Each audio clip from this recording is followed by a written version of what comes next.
Chapter 1236. Love to Read divided by 5200 will provide you with wonderful novels to read.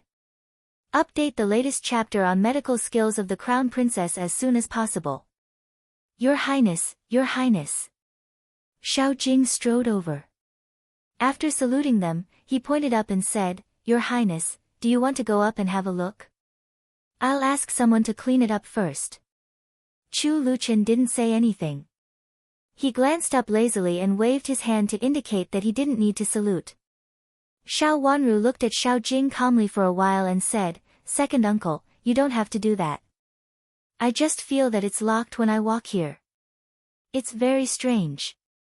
There are some old sundries on it.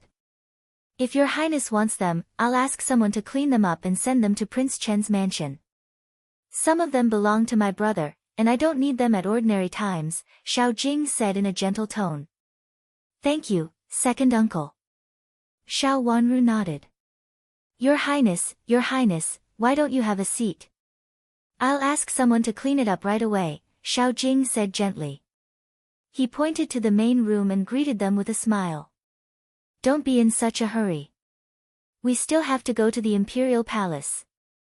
We don't have time now. Xiao Wanru said slowly. It was understandable that she was a little overbearing in what had happened before. After all, it was related to her biological parents. At this moment, it was a little unreasonable for her to force Xiao Jing to clean up some of her father's old things in a hurry. After saying goodbye to Xiao Jing, they got in the carriage of Prince Chen's mansion. Sitting in the carriage, Xiao Wanru still frowned slightly. She just felt that there was something wrong with the attic. Xiao Jing's attitude was really too good. In the past, such an attitude was very normal. Xiao Jing gave people a kind smile. But today was different. Xiao Jing had fought with the guards of Prince Chen's mansion before, but now he was still so kind to her. She inexplicably felt a strange sense of incongruity. Was Xiao Jing afraid? Or was he guilty? Sensing her silence, Chu Luqian asked, Do you want to see that attic? Sensing her silence, he raised his beautiful eyes, which were clear and gentle. I really want to have a look. I always feel. Xiao Wanru couldn't explain it clearly at the moment. It was a feeling, but in fact, there was no evidence. I just feel that something is wrong. Is there a person hiding in it? In fact, this was completely groundless. After saying that, Xiao Wanru also felt that it was ridiculous. How could there be such a thing? But she actually felt that way. Fearing that Chu Luqian would make fun of her, she lowered her head and pulled the round fan in her hand, feeling a little confused. I'll take you there tonight. Chu Luqian smiled and lowered his head. He did not ask her why she thought so, nor did he ask her for evidence. He said it as if he had gone to his attic to have a look. Can I go take a look? Xiao Wanru suddenly raised her watery eyes and said in surprise. She really couldn't rest assured if she didn't take a look. She really wanted to go and have a look. Of course. Xiao Jing will be taken away in the afternoon, and some of the things you found will be sent to the Ministry of Justice. It won't be easy for Xiao Jing to come back so soon, Chu Luqian said slowly. Xiao Wanru looked at Chu Luqian with her watery eyes and put down the round fan in her hand. She grabbed his sleeve and said in a trembling voice, Can I? Chu Luqian looked at her with a smile and saw a trace of redness flash across the corner of her eyes. Thank you. Xiao Wanru bit her lip. There were thousands of words in her heart, but she only said these 3 words in the end. Zhuozhua, if you want to thank me, grow up quickly. Luqian squinted at her, reached out to hold her in his arms, and sighed inexplicably. Xiao Wanru felt that she understood immediately. She pinched his waist angrily and buried her head in his arms. There was a faint fragrance of medicine in the cool air. She had thought that she couldn't say it out loud, but she said it so easily. Mingqiu Nun and Dr. Qi found that Dr. Qiu could make a medicine to fake death. Xiao Yanru used this medicine to escape from the imperial palace. When my mother died in a hurry, she couldn't have used this medicine, could she? Dr. Cho didn't say anything before, but he said a few days ago that he and Xiao Jing had known each other for a long time, not in the capital city, but at the border. Xiao Wanru's long eyelashes fluttered twice with a dark red tiredness in her eyes. She pursed her lips tightly and suppressed the hatred in her heart. It was Xiao Jing's idea to go to the capital city. He said that it was through Gu Shishu, but it was just an excuse. In fact, his main purpose was to enter Marquis Xing's mansion. More than a decade ago, he also gave Xiao Jing a medicine to fake death. Her words were a little incoherent, and she became emotional. She pulled Chu Liuchen's robe tightly with her hand. When she talked about some past events, she almost couldn't breathe. My father is really dead. He was shot to death by an arrow. Xiao Wanru tried her best to maintain the calmness on her face, but her heart ached as if it had been stabbed by a sword. Those unbearable things were something she didn't dare to think about in her 2 lives.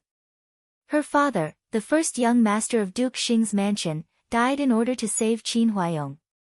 But what if someone wanted to deal with him at that time? No matter how he hid, he would die, wouldn't he? There might be someone who wanted to help Qin Huayong, but there must be someone who wanted to kill her father. There was no one else except Xiao Jing. Qin Huayong should also know something, so he didn't think that she was the daughter of his savior. That was why he didn't care about her. He only seemed to want to raise another daughter, so he treated her in such a strange way. She really didn't want to tear apart those old wounds, but she had to. She bit her lip, and tears fell down. Feeling the wetness on his chest, Chu Liuchen held her more tightly, reached out his hand and patted her back gently, with the intention of caring for her gently. He didn't ask anything or say anything, but just wanted to protect her. In fact, he should thank her, who slowly pulled him, a person full of darkness, up from the dark abyss. He only had her in his heart. His parents had always been close. She was the only one, and she was the only one. He held her tightly. After a long while, he comforted her softly, "It's okay. Everything will pass." Everything would pass, and those who had hurt her would disappear. In fact, the Empress Dowager was still in Huaguang Temple. She didn't go down the mountain, because she went there secretly. She only said that the Empress Dowager was still in the palace. The carriage went all the way to the mountain road of Huaguang Temple. After Chu Liuchen got off the carriage with Xiao Wanru, they went straight to the courtyard where the Empress Dowager temporarily lived. The Empress Dowager was much better. Hearing that they were coming, she hurriedly asked someone to invite them over. Looking at the pair of handsome and jade-like children, the Empress Dowager was happy from the bottom of her heart. She put down the Buddha beads in her hand and asked someone to serve them tea with a smile. "Imperial Grandmother, are you feeling better?" Chu Liuchen took a sip of tea. She took a sip of tea and said with a smile, "It's nothing serious. I just need to take care of myself." The Empress Dowager said with a smile.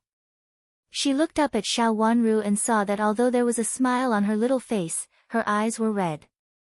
She had also heard about what had happened to Madame Jiang. She thought that Xiao Wanru was sad because she went to Marquis Xing's mansion to attend Madame Jiang's funeral. She increasingly felt that this child was a good girl. Madame Jiang didn't treat her well at all. Rui and had told her several times. It was hard for this child to be so kind and sad for this woman. After the matter of Marquis Xing's mansion is over, don't go back in the future. Your second uncle is also brainless. He even brought a mistress into the mansion. The Empress Dowager held Xiao Wanru's white and tender little hand and comforted her softly. "Imperial Grandmother, you are wrong. Marquis Xing is not brainless, but very smart. He is very scheming. Over the years, he has driven the first branch to death step by step, so that he can get all the benefits." Chu Liuchen raised his cold smile and said sarcastically, "What's going on?" The Empress Dowager didn't understand, but she heard something about scheming and asked in surprise. "Imperial Grandmother, when the former heir of Duke Xing went to the border and joined the army incognito, Xiao Jing secretly left the capital city. The time when he left the capital city happened to be when the former heir of Duke Xing was killed. Someone can testify, Chu Luqian said. Yan Shi had asked her father to write a letter to confirm this matter. Now the letter was in Xiao Wanru's hands. Yan Shi specially came to Prince Chen's mansion and promised Chu Luqian that if necessary, her father could testify in person. This heir of Duke Xing was killed by Xiao Jing. The Empress Dowager finally understood something. This was not a trivial matter. She straightened up and asked in a hurry. Yes. Chu Luqian nodded. Xiao Wanru lowered her head, bit her lip, and suppressed the grief in her heart. Then what are you waiting for? Ask your uncle to catch him. Is he still a human? How could he do such a cruel thing to his own elder brother just for the title of nobility? The Empress Dowager looked angry. The more she thought about it, the more she felt that Xiao Jing was abominable. She used to think that Marquis Xing had a good character and a good temper, but it turned out that he was so sinister. I have sent his mistress to the Ministry of Justice before. The people of the Ministry of Justice should go to invite him later, Chu Luqian said lightly. His mistress is the servant girl of Infanta Qinghua. At that time, Infanta Qinghua seemed to have died in an unknown way. The rumor that she was the daughter of the former censor was false.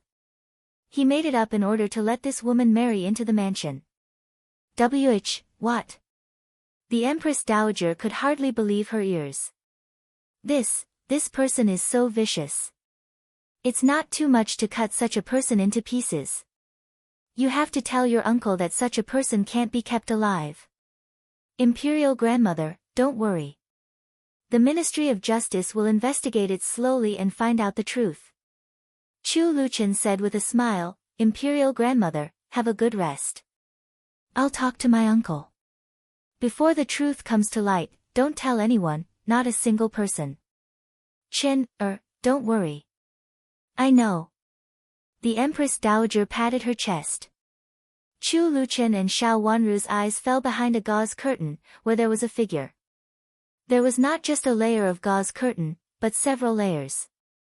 If they hadn't paid attention to it, they wouldn't have found that the figure was just hiding there, motionless. End of this chapter. Chapter 1237. Remember in 1 second, 800 mail sign small/say net wonderful pop-up window free reading. Nanny Wei covered her chest tightly and shrank there motionlessly, for fear that the people outside would see it. She had come in to take a snack box, but when she heard the words inside, she immediately stopped. She felt dizzy and her face turned pale. Something big happened in Marquis Xing's mansion. She had to find a way to tell her nephew in case he got involved in it. She had heard from her nephew that he seemed to have a good relationship with Marquis Xing. The people outside were still gossiping and no longer talking about Marquis Xing's mansion. Nanny Wei pressed her chest hard to suppress the shock in her heart. She carefully turned around and went back inside. After calming herself down for a long time and making herself look relaxed, she walked out with heavy steps. After talking for a while, the Empress Dowager looked tired. Chu Luqian stood up and said, Imperial Grandmother, please have a rest. I'm going down the mountain. Let's return. The Empress Dowager said with a kind smile. She turned to look at Xiao Wanru and felt more and more pity for her. This child was also pitiful.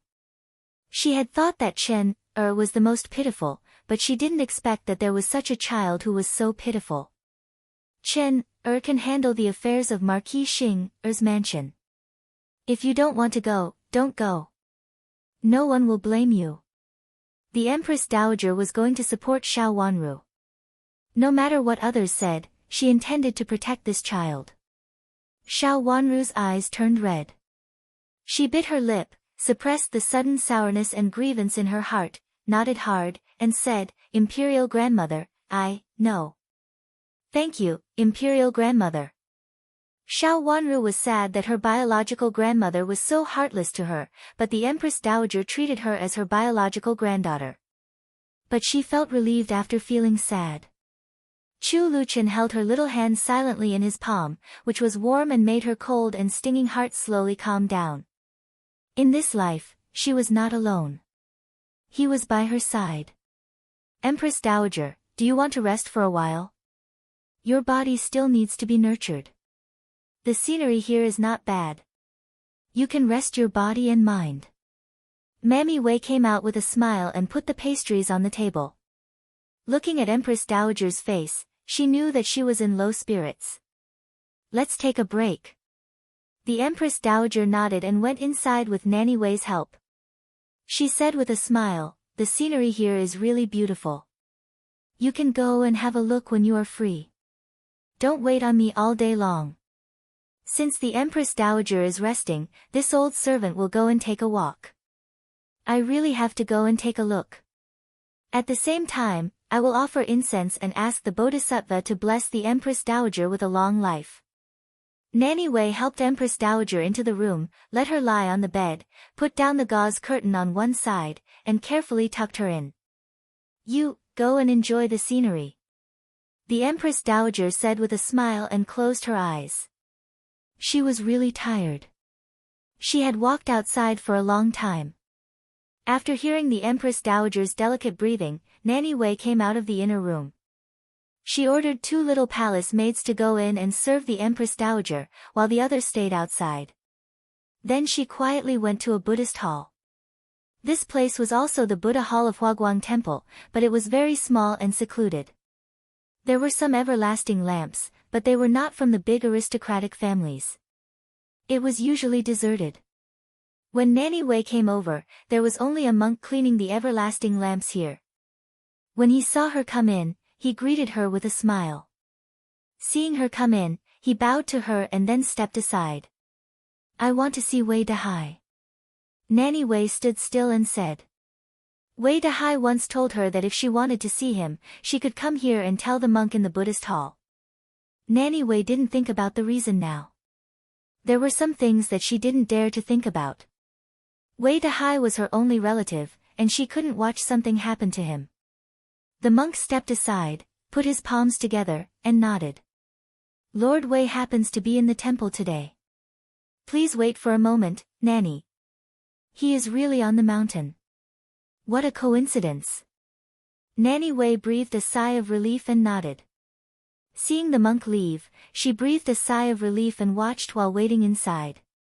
Soon, she saw a figure at the door of the Buddhist hall. She turned around and saw Wei Dahai coming in a hurry. Aunt, what happened? After coming in, Wei Dahai wiped his sweat and asked. Nanny Wei asked him to come here in such a hurry, so it must not be a trivial matter. Do you know Marquis Xing? Nanny Wei took Wei Dahai to stand behind a hanging curtain and asked in a low voice. Marquis Xing, Xiao Jing. I know. What happened? Wei Dahai didn't understand what Nanny Wei meant for a moment, nodded and asked. Are you on good terms with him? If he's fine, cut off contact with him. Nanny Wei paused and said, if you have any correspondence with him, destroy them as soon as possible. He's going to be in trouble. Wei Dahai was confused. He really didn't understand why Nanny Wei suddenly told him this. What happened in Marquis Xing's mansion had not been spread outside. Madam of the Prime Minister, who was present at that time, just went back to the mansion and didn't have the face to tell others about it. Marquis Xing's mansion had long been in a mess. If Zhao Shiran wanted to send a letter, he would send it to his father. Moreover, no one thought it was so serious. What could happen to him? Is it about the mistress? Wei Dahai really didn't understand what Nanny Wei wanted to say. After thinking for a while, he asked tentatively. This matter had been spread outside, and he also knew something about it. You really know about his mistress? Nanny Wei was shocked and grabbed Wei Dahai's hand. This mistress has nothing to do with you, right? This woman is Infanta Qinghua's servant girl, so it must be more than that. Nanny Wei had also been in the imperial palace for so many years. In this situation, it seemed that there was something wrong. Moreover, Infanta Qinghua was dead. If it weren't for the timely return of the current Princess Chen, the first branch of Marquis Xing's mansion would be abolished and the second branch would get all the benefits. There must be something wrong with Marquis Xing, Xiao Jing. Isn't that the former censor's daughter? Seeing Nanny Wei so flustered, Wei Dahai said in surprise. This matter really had little to do with him, and he didn't pay much attention to it in the past. No, it's not true. The former censor's daughter is just a servant girl of Infanta Qinghua.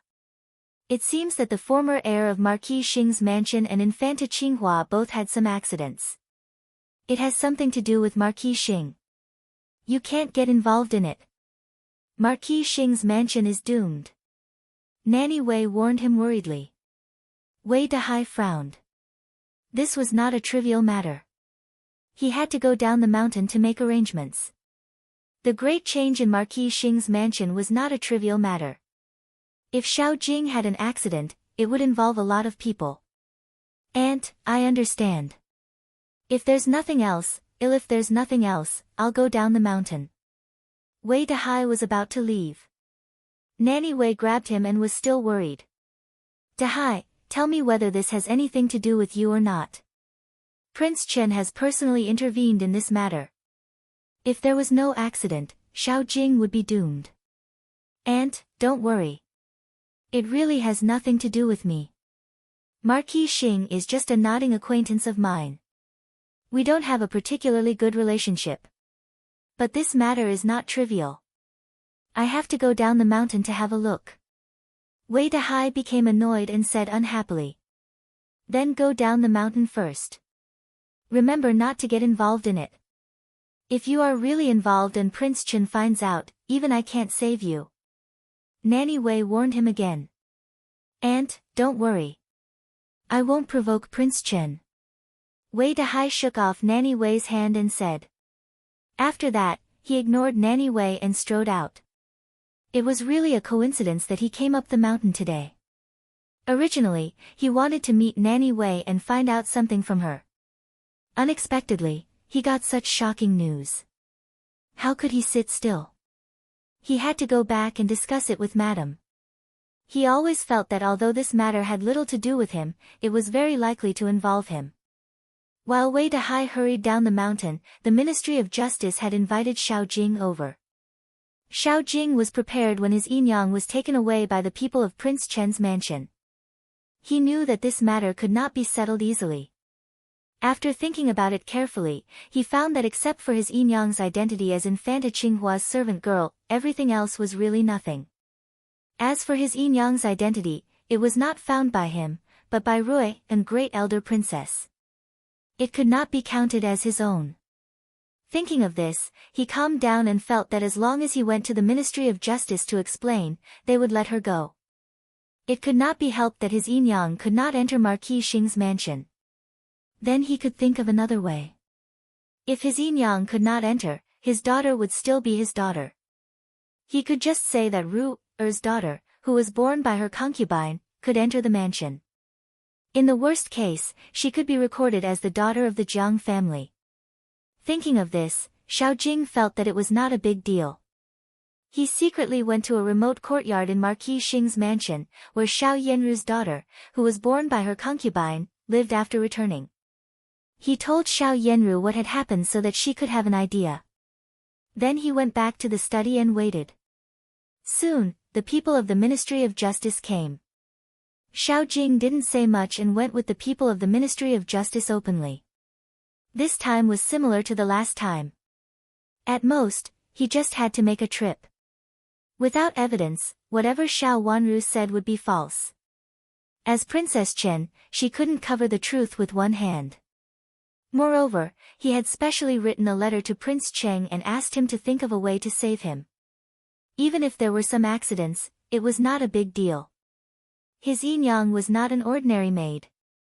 She knew martial arts and was specially sent to Infanta Qinghua by him. She was also loyal to him. Even if she messed up his plan now, she would just bear the reputation of impersonating Infanta Qinghua and would not die. Of course, she would not betray him.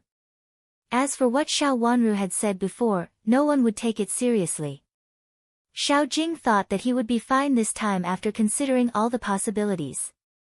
Unexpectedly, as soon as he entered the door of the Ministry of Justice, he was held down and his hands and feet were immediately chained up. I am Marquis Xing. How dare you chain me up? Xiao Jing was furious. After being stunned for a moment, he struggled desperately. His face turned red and his veins stood out. Chapter 1238. This was the Ministry of Justice. No matter how hard he struggled, it was useless. After the guards of the Ministry of Justice locked him up, they took him into a room on the side. In the room, the minister of the Ministry of Justice was sitting on the first seat, and the two assistant ministers of the Ministry of Justice were sitting on the other side. Wen Shiqi was also there. This situation was not as simple as just asking a question. Marquis Xing, what did you do at the border more than a decade ago when your brother died? You said that you had been in the capital city at that time, and someone testified for you. Although the minister of the Ministry of Justice and the two assistant ministers were sitting in the hall, Wen Shiqi was the chief interrogator. He looked coldly at Xiao Jing's face and asked him politely. Xiao Jing's heart skipped a beat, and his expression changed slightly. However, he immediately reacted and took a deep breath. His expression changed slightly, and he exclaimed, Lord Wen, what do you mean? I don't understand what you mean. I was indeed in the capital more than 10 years ago, and I have never left the capital. At that time, there were not many people who knew his whereabouts. Except for Yan Shi's father, who saw him with his own eyes and talked to him for a while, the others only met once or twice, and they didn't talk to each other. It was impossible for anyone to clearly know that it was him. Before leaving the capital city and after returning to the capital city, he also acted suspiciously, so it was impossible for anyone to know. Yan Shi was far away at the border, and he had been on good terms with him and took care of his son. No matter from which aspect, it was impossible for him to tell people what had happened at the border at that time. As for Qin Huayong and Qi Ping, they might or might not have seen him at that time. Even if they saw him, it was impossible for them to confirm his identity. Thinking of this, he immediately felt at ease. He looked at the few people in the hall furiously as though he had been wronged. My lords, I have a clear conscience in my actions. How do you all act is the right thing to do? Even if I have done something wrong, the emperor will reprimand me. My lords, how do you all act according to the law? Marquis Xing, do you think that your mistress didn't say anything? Wen Shiqi ignored Xiao Jing's clamor and suddenly sneered. He hit the gavel in his hand, which made Xiao Jing's heart tremble. Enyang? It shouldn't be. Even if Enyang pretended to be an official's wife, she could admit it. It was impossible for other things to be involved. Moreover, Enyang would definitely say that it was arranged by Rui, and great elder princess. As for the reason, he didn't know what it had to do with him. Thinking about it, it was just Xiao Wanru's groundless accusations at that time. It was impossible for the Ministry of Justice to punish Enyang based on this groundless accusations. What are you talking about, Your Excellency Wen? It's not good for me to have an affair, but it's related to my wife. I'm the one who has wronged my wife. The rest has nothing to do with the Ministry of Justice. As for pretending to be an official, it's not a big deal. Do I need to be shackled? Xiao Jinggao raised his head and smiled disdainfully. He raised his hand, and the crisp sound of metal colliding rang out. Wen said. He, Wen said. He of justice, Did he mean that Chu Luqian was fooling around, and they also fooled around? Marquis Xing, the woman said that she was Infanta Qinghua's servant girl and then followed you. Now the pretense was also plotted by you. Why did you collude with my sister-in-law? Wen Shiqi knew that Xiao Jing was not easy to deal with, so he didn't care about what he said. He continued to ask in a cold voice. Colluding with his sister-in-law was not a nice thing to say. Xiao Jing looked a little uncomfortable, but that was all. He continued to boast shamelessly, Sirs, you are all men. If you fancy a woman and take her as your concubine, it's not a big deal, is it? Moreover, Infanta Qinghua had died at that time. She was just an ordinary servant girl in the mansion. I put her outside because I was afraid that my wife would make trouble. It would be bad for everyone and also affect Infanta Qinghua's reputation. Of course, he meant that they were all men, so they should not embarrass him with some things. In a word, a man's moral character was not a big deal compared with a woman's. There were many playboys in the capital city, and many of them had done nothing good. The reason why the matter of Marquis Xing's mansion was so serious was that Xiao Jing had always been a gentleman. At this time, he was shameless and said whatever he wanted to say. He didn't care about his moral character. In a word, it was just that he had a moral character, which was not a big deal. Since Madame of Jiang was dead, no one could do anything to him. Marquis Xing, you sent a servant girl to Infanta Qinghua to spy on Infanta Qinghua and the former heir, right?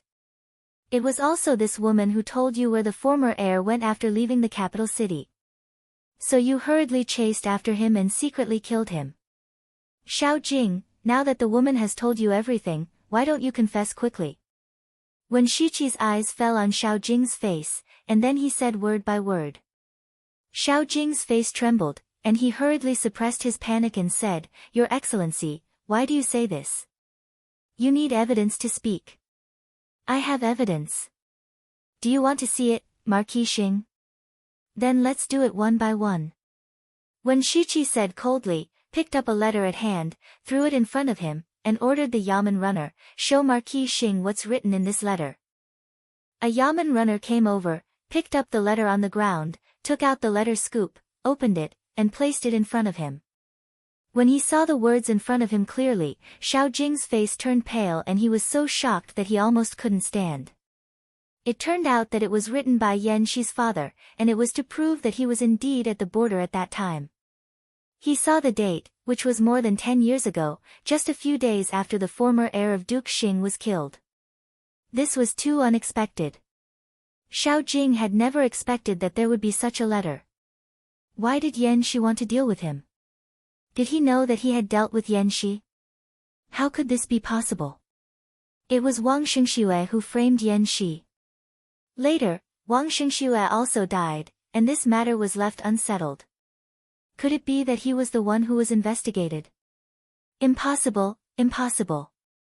I used it very carefully, and only Wang Xingxue knows about it. How could Yan know that I asked Wang Xingxue to do it? Then what's the matter with the letter? Xiao Jing, why did you sneak to the border at that time? When Shiqi asked harshly. Lord Wen, I really don't understand what this letter means, and I don't understand why you would want to frame me. Xiao Jing clenched his teeth and refused to say a word. He didn't believe that the testimony of a person with the surname Yan could prove anything. Do you think General Yan is talking nonsense? When Shiqi suddenly laughed. Xiao Jing suddenly had a bad feeling, but at this time, he could only brace himself and say, I don't understand what Lord Wen means. Why? In fact, not only General Yan's letter can testify, but also General Qin and Magistrate Qi. Magistrate Qi is far away in Jiangzhou, but he also wrote a letter. As for Lord Qin, he can testify on the spot at the right time. Qin Huayong and Qi Ping. This was impossible. Although he might have been seen by them at that time, they just saw him.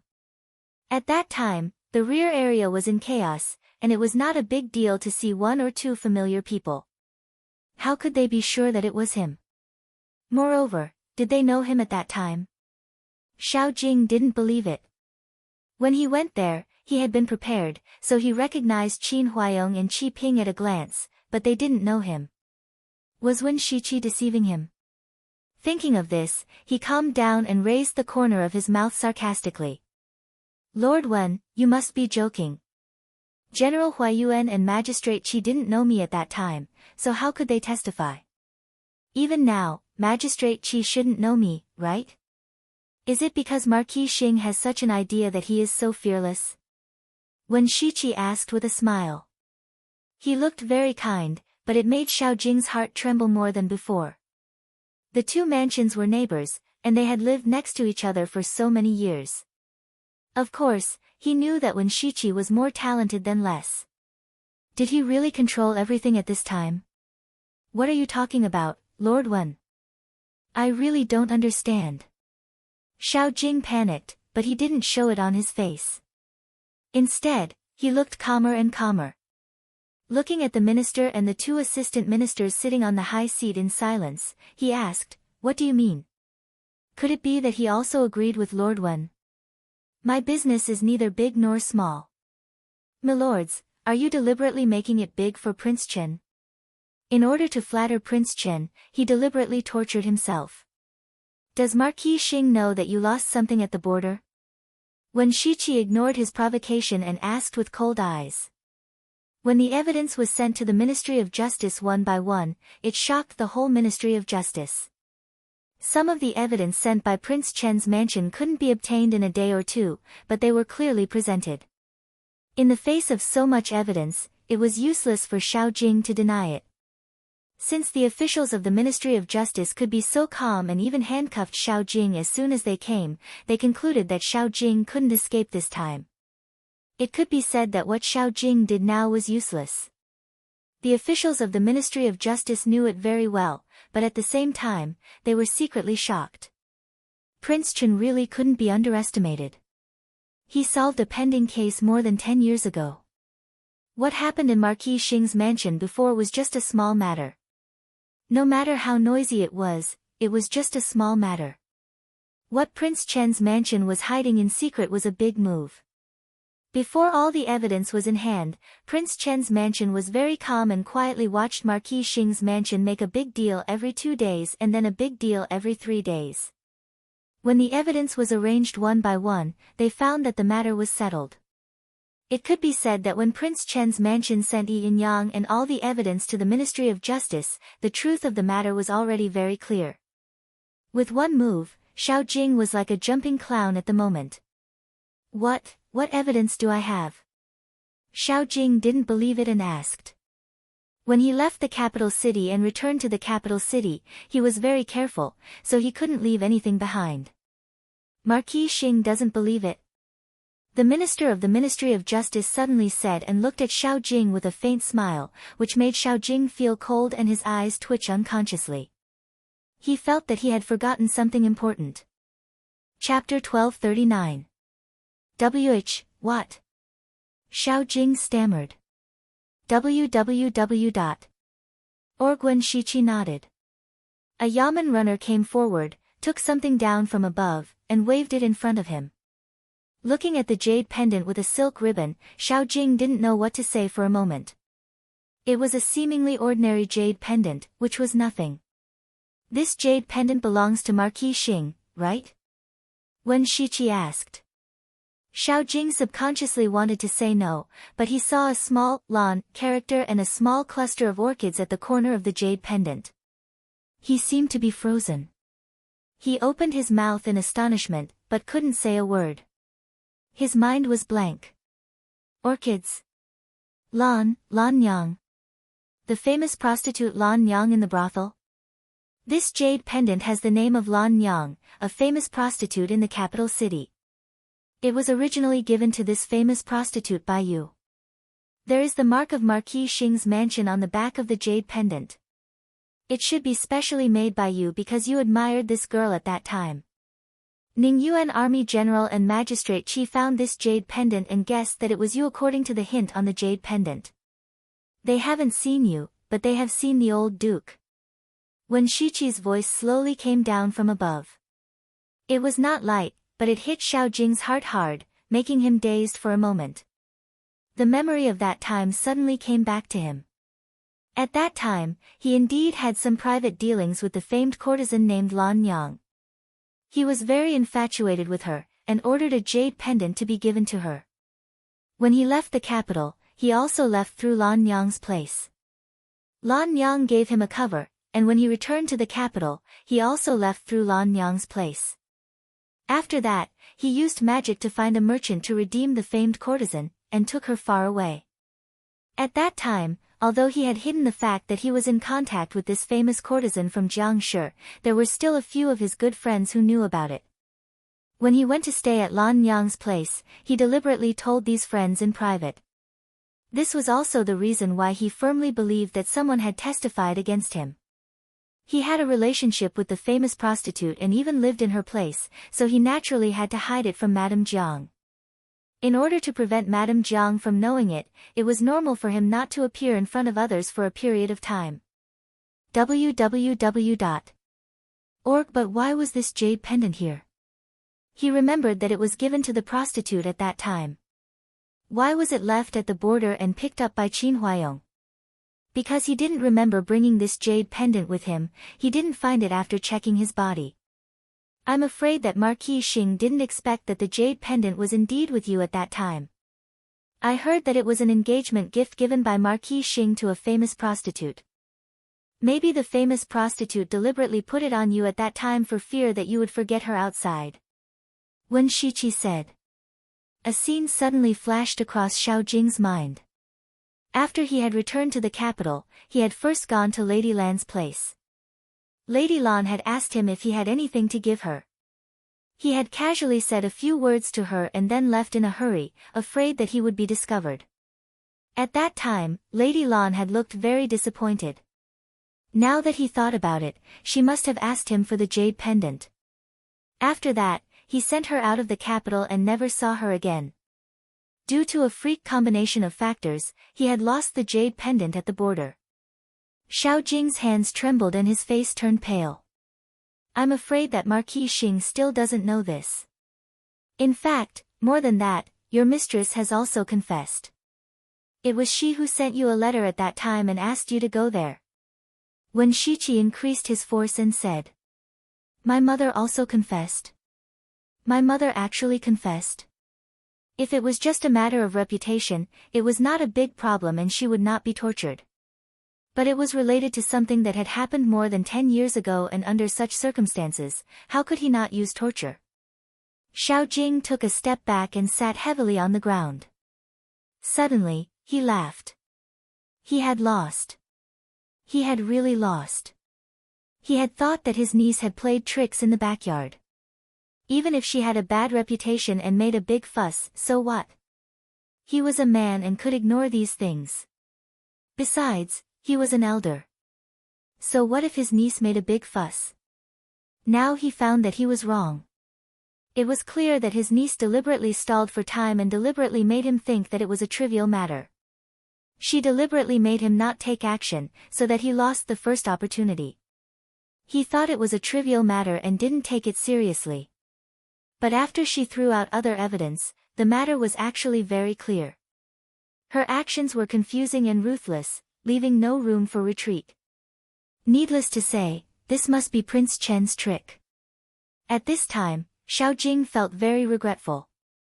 If he had known this, he would not have given his niece the opportunity to marry into Prince Chen's mansion. Without Prince Chen's support, no matter how powerful his niece was, it was impossible for her to get so much evidence and make Qin Huayong agree to testify. For so many years, Qin Huayong had never mentioned it and had always been weak in front of him. But he had sent this evidence to Prince Chen's mansion. Xiao Jing did not think it was a coincidence. When his big brother left with Infanta Qinghua, it was his best opportunity. He secretly planned to take action. Originally, he thought that it was inconvenient for them to take action in the south of the Yangtze River. Unexpectedly, they went to the border area and hid their names. This was a great opportunity. Taking advantage of the chaos, he led the guards to plot against his big brother. Later, when Duke Xing's mansion found out about his big brother, he was already dead. Infanta Qinghua was brought back because of her abnormal mind. No one cared about other things. Even if he knew that his big brother had a daughter left behind, he didn't care. She was just a little girl.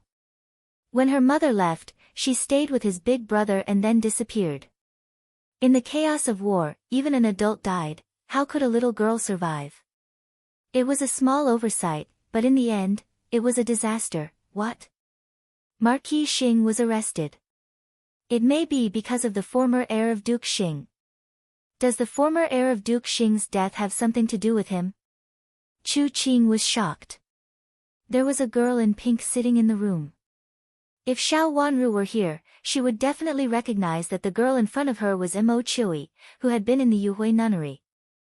When she was in the Yuhui nunnery, Mo Chiui was just a poor orphan girl, but now her momentum was different from before. She leisurely fanned herself with a round fan in her hand and lightly powdered her face. Compared with when she was in the Yuhui nunnery, she looked much more beautiful and delicate. The corners of her eyebrows were slightly raised, with a touch of charm. That's what my uncle said. He said that Marquis Xing's mansion was finished and asked your highness to be careful. Mo Chui came here specially for this matter.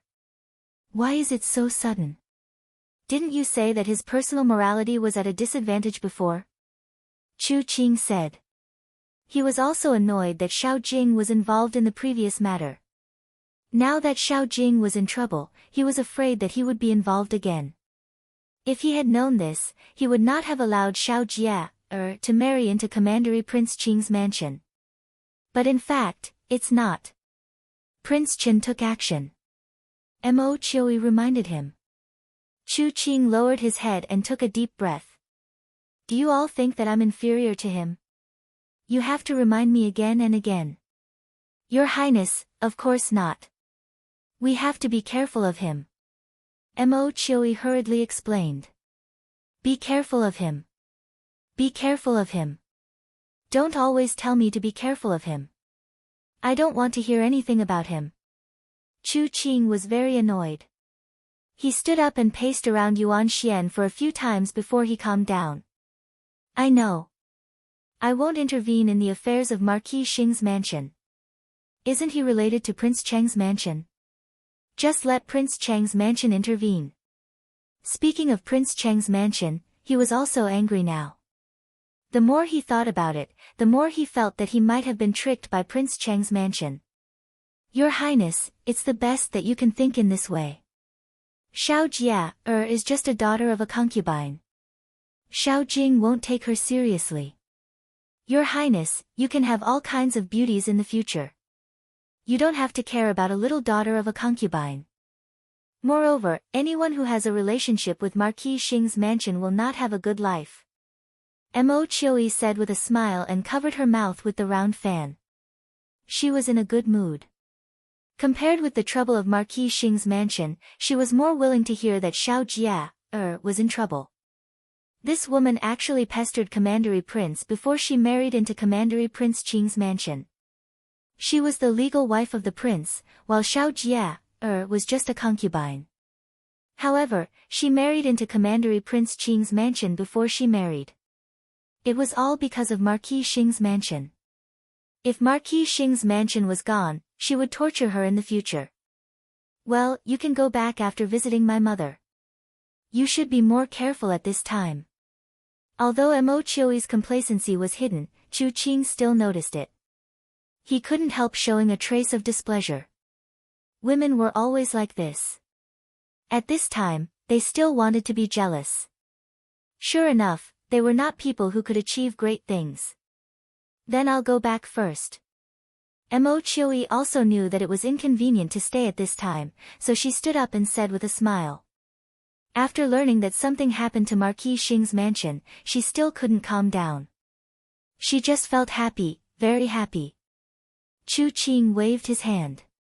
After Mo Chui left, he returned to the chair and sat down again. After thinking for a while, he suddenly relaxed his eyebrows. This might also be an opportunity for him, a chance to push the blame onto Prince Cheng. He was not completely innocent in what had happened before. Since Prince Cheng had been involved, he would let him be more involved. After making up his mind, he picked up the writing brush. After thinking for a while, he immediately started writing. After that, he put down the writing brush, let it dry, put it into the envelope, and asked a servant to send it out. He wanted to burn Prince Cheng's mansion with the trouble of Marquis Xing's mansion. At this time, Prince Cheng also got the news. He got the news of Xiao Jing's letter. Looking at Xiao Jing's letter for help in his hand, Prince Cheng frowned tightly. Although what Xiao Jing wrote in the letter was very ordinary and didn't seem to be a big deal, it would be fine as long as he went to greet Prince Cheng. However, the meaning in the letter made Prince Cheng feel bad. Something happened to Xiao Jing. Prince Cheng handed the letter in his hand to Master Jia Yan. Master Jia Yan took it and read it 3 lines at a time. The more he read, the more serious he looked. When he finished reading, he put the letter on the table and said with a serious face, "Your Highness, you can't go there. I'm afraid that something big will happen." "What do you mean?" Prince Ching reached out and rubbed his forehead. Nothing went smoothly recently, so he had a headache. "Marquis Xing may suffer a great loss," Jia Yan said. He had read Xiao Jing's letter just now. It didn't seem to be a big deal. Even if Xiao Jing himself asked for help, it would be okay, let alone Prince Cheng. However, it was not a good sign that Xiao Jing asked for help from Prince Cheng. Chapter 1240. Remember in 1 second, 800 mail sign /say net wonderful pop-up window free reading. What should we do? Let's wait and see, Jia Yan said. Don't pull him. Prince Cheng frowned. It happened so suddenly that he didn't know how to deal with it. No. Jia Yan shook his head and said meaningfully, Your Highness should be more careful at this time. Prince Cheng understood the meaning of Jia Yan. After thinking for a while, he nodded and said, I know what to do. It was not only about Xiao Jing, but also about Xiao Yanru. Jia Yan reminded him of this, if there is any news about Xiao Yanru, send her to Prince Zhou's mansion. Prince Cheng had asked Xiao Yanru to contact Prince Zhou in private before. Send it to Prince Zhou's mansion. It's not the right time, is it? Jia Yan thought that no one would take Xiao Yanru in at this time. Let's see how capable she is. Prince Cheng sneered. Originally, he accepted this woman for the sake of Xiao Jing.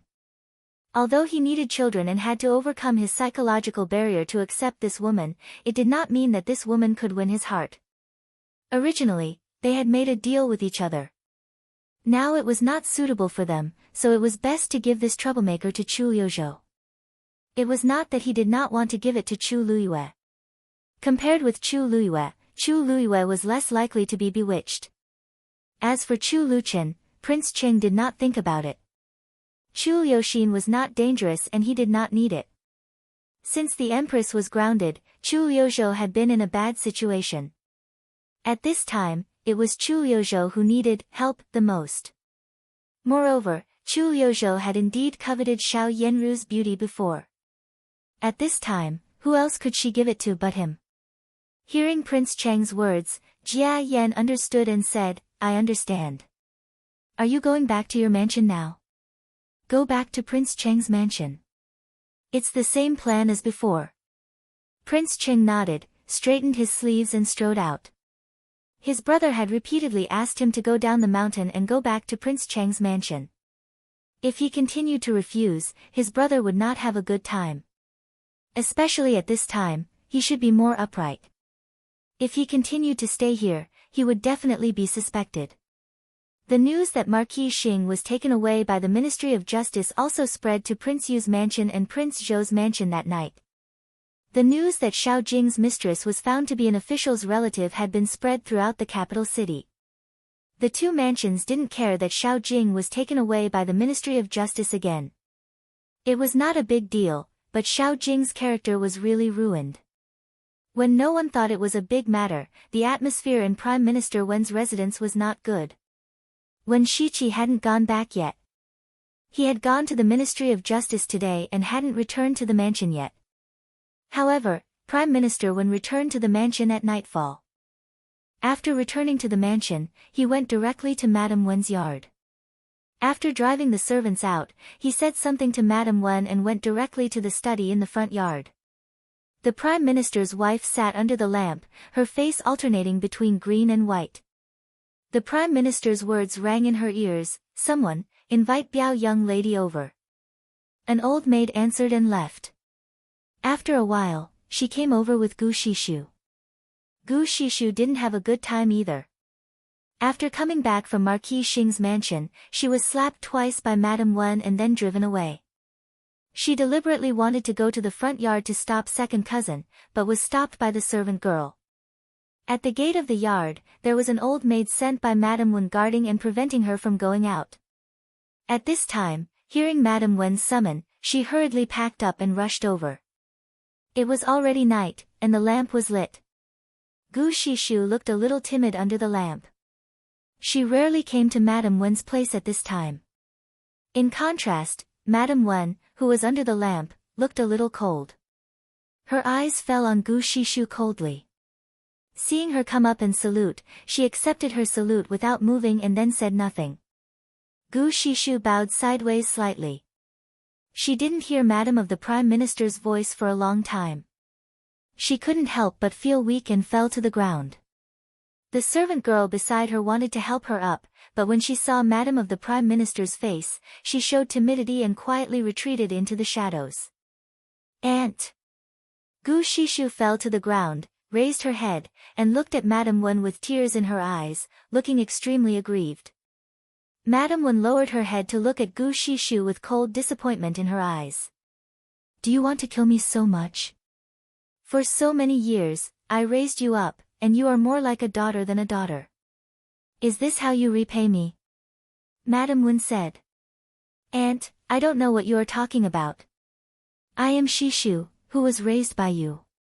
Why do you think of me like this? Gu Shishu cried. Under the lamp, she looked really pitiful.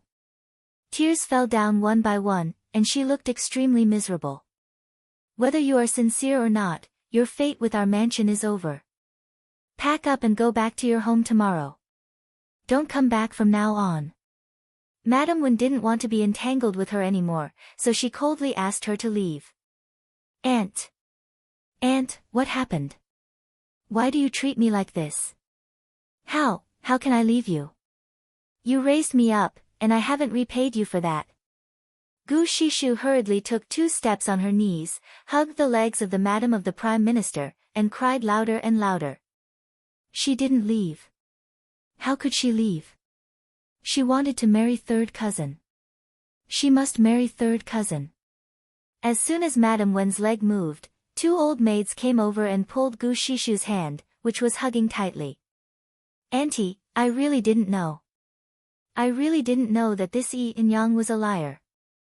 I thought she was real, so I brought her to you. Auntie, please forgive me. I really didn't know anything.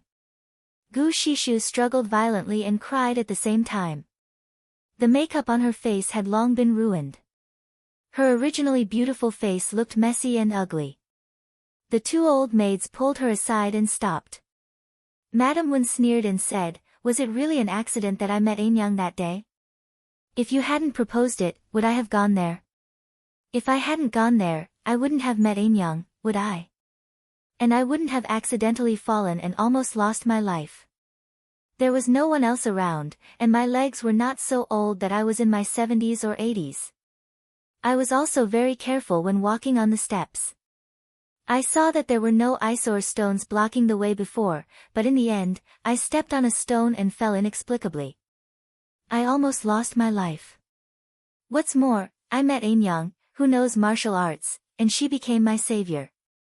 Then I followed your advice and took her to introduce her to others. This time, I also went to Marquis Xing's mansion to support her. Aunt, what are you talking about? Why can't I understand? It's my fault. I took you out to enjoy the scenery and didn't take good care of you. Aunt, you can punish me in any way you want, but you can't say that I have bad intentions towards you. After so many years, don't you know me? How could I harm you? What benefits can I get? Gu Shishu was so aggrieved that she couldn't speak. She sobbed and defended loudly, but she didn't dare to pounce on Madame Wen's leg again. She cried so sadly that she didn't care about her image. She cried and fell to the ground, looking very sad. Aunt, if you don't believe me, I'm willing to die. As long as you believe me, I'm willing to do anything. Aunt, you have been very kind to me for so many years, and I also treat you like my biological mother. If you doubt me so much, I really can't live on. As Gu Shishu said, she stumbled to her feet, as if she was really going to hit the wall to show her determination. The servant girls and old maids hurried forward to stop her, and Gu Shishu fell to the ground again, crying. Looking at Gu Shishu's determination, Madame Wen hesitated again. Could it be that this matter really had nothing to do with her? Was it really the woman named Anyang who plotted against her? After all, Gu Shishu was the child she had raised. Madame Wen's hard face softened a little, and her expression was no longer cold. Auntie, please let me die. If I die, I'll go to heaven and bless you with a long life. I won't hate you. I only ask that after I die, Auntie, let me be buried here, and I'll always be with Auntie. My parents have been far away from me since I was a child. Having parents is like having no parents. Except you, who else will pity me? As soon as Gu Shishu saw Madame Wen's expression, she knew that Madame Wen's heart had softened. She immediately cried more fearfully, as if she had been abandoned. She looked at Madame Wen's tearful confession. Seeing her cry like this and her words were sincere, Madame Wen's heart couldn't be cold anymore. Okay, get up. Aunt, you forgive me. Gu Shishu was very excited. Get up first. Madame Wen said. If you are not willing to forgive me, I will kneel here until I die, Gu Shishu said stubbornly, looking at Madame Wen's pitiful eyes. Looking at Gu Shishu like this, Madame Wen's thought of her obedient appearance when she was a child. At that time, her daughter had just passed away. Such a young child stayed by her bed. Seeing her wake up, she was also so pitiful. She even asked someone to send a medicine bowl over and insisted on testing the medicine for her. Get up. Madam of the Prime Minister sighed. She really couldn't be cold to Gu Shishu. She raised Gu Shishu as her daughter. Seeing Gu Shishu, she always thought of her daughter. If Gu Shishu was still alive, would she be like this? Madam of the Prime Minister's heart immediately softened. How could the child raised by her have such a bad heart? What's more, Gu Shishu also said that if Gu Shishu harmed her, it would not be good for her. Mother, just let her kneel here. A cold voice came from the door of the room. Wen Shiqi, dressed in a black brocade robe, stood at the door with cold and sharp eyes. You're back. Madame Wen looked up and saw Wen Shiqi. She said, why are you so late today? Come back to rest first. Third cousin. Gu Shishu said timidly, looking more and more delicate. She looked at Wen Shiqi pitifully and expectantly, hoping that Wen Shiqi could give her a hand when he entered the door. Wen Shiqi ignored her and walked straight past her. He stepped on her fluttering skirt and walked past her as if he didn't see her. Gu Shishu was shocked and looked at Wen Shiqi's back in a panic. Even if Wen Shiqi ignored her in the past, he had never ignored her like this. He even stepped on the hem of her skirt indifferently and left a footprint on her snow-white clothes. Was he still the elegant and noble third cousin? Was he so rude? Chapter 1241. Mother, do you know when my sister died? Wen Shiqi was smiling, but his smile made Gu Shishu tremble with a pale face and tremble all over. It was a secret she could never tell, and it was also the reason why she had been helping Xiao Yenru before. No matter what Xiao Yenru asked her to do, she would do it because of this secret. Obviously, Madam of the Prime Minister also felt the cold atmosphere. She looked at Wen Shiqi and then at Gu Shishu, who was pale and trembling. Her face changed dramatically and she asked, What happened? The panic and fear in the atmosphere seemed to be contagious and spread from Gu Shishu to Madam of the Prime Minister. Mother, my sister was pushed into the river and drowned by her because she wanted to get your favor. The woman you have doted on for so many years is simply a poisonous snake. It's in vain that you still listen to her. Wen Shiqi raised the corner of his mouth and felt distressed. In fact, not only Madam of the Prime Minister, but he also felt the same way. He had always treated Gu Shishu as his little sister and loved her. Even if she had done something wrong, he still felt that she should not be like this, so he had spared her again and again. There was a kind of explosive pain in his heart. In that dream, his mother and Gu Shishu had forced him to do this. If he had directly punished Gu Shishu after guessing that Gu Shishu and his second brother had harmed him, there would have been no such thing. He felt guilty to her. The guilt came from the dream to the reality. In fact, it was not just a dream. He knew but that was even more painful. He would rather this was a dream, a nightmare. When he woke up from the nightmare, she would still be the gentle and beautiful woman she was now. She would no longer be the miserable and helpless person in the dream. A trace of blood appeared in his clear eyes. I went to the Ministry of Justice to interrogate this matter today. The girl named Yi In-yang confessed that she and Gu Shishu plotted against you together. Of course, they wanted you to bring Yi In-yang to the public. In this way, the mistress outside Marquis Xing's mansion will have your support. As for why she did this, of course, it was because someone had something on her. She killed her sister, and Xiao Yenru was watching helplessly at that time. Wen Shiqi said gloomily. Madame Wen's body swayed. She had to support herself on the table to prevent herself from falling. Is this true? Mother, if you don't believe me, you can keep her here. Let's see who she will hurt next. Wen Shiqi raised the corners of his mouth coldly and lowered his eyes to hide his bloodshot eyes. He hated her. He hated how powerless he was in the dream and hated how he could only look on helplessly. This is impossible, this is impossible. There was too much information. Madam of the Prime Minister couldn't believe it. She looked at Gu Shishu in a daze. She couldn't believe that the woman she loved with all her heart was the murderer of her daughter. The matter of her youngest daughter was an eternal pain in her heart. She couldn't believe it. Third cousin. Third cousin. What are you talking about? I don't know. I don't know, you, don't talk nonsense.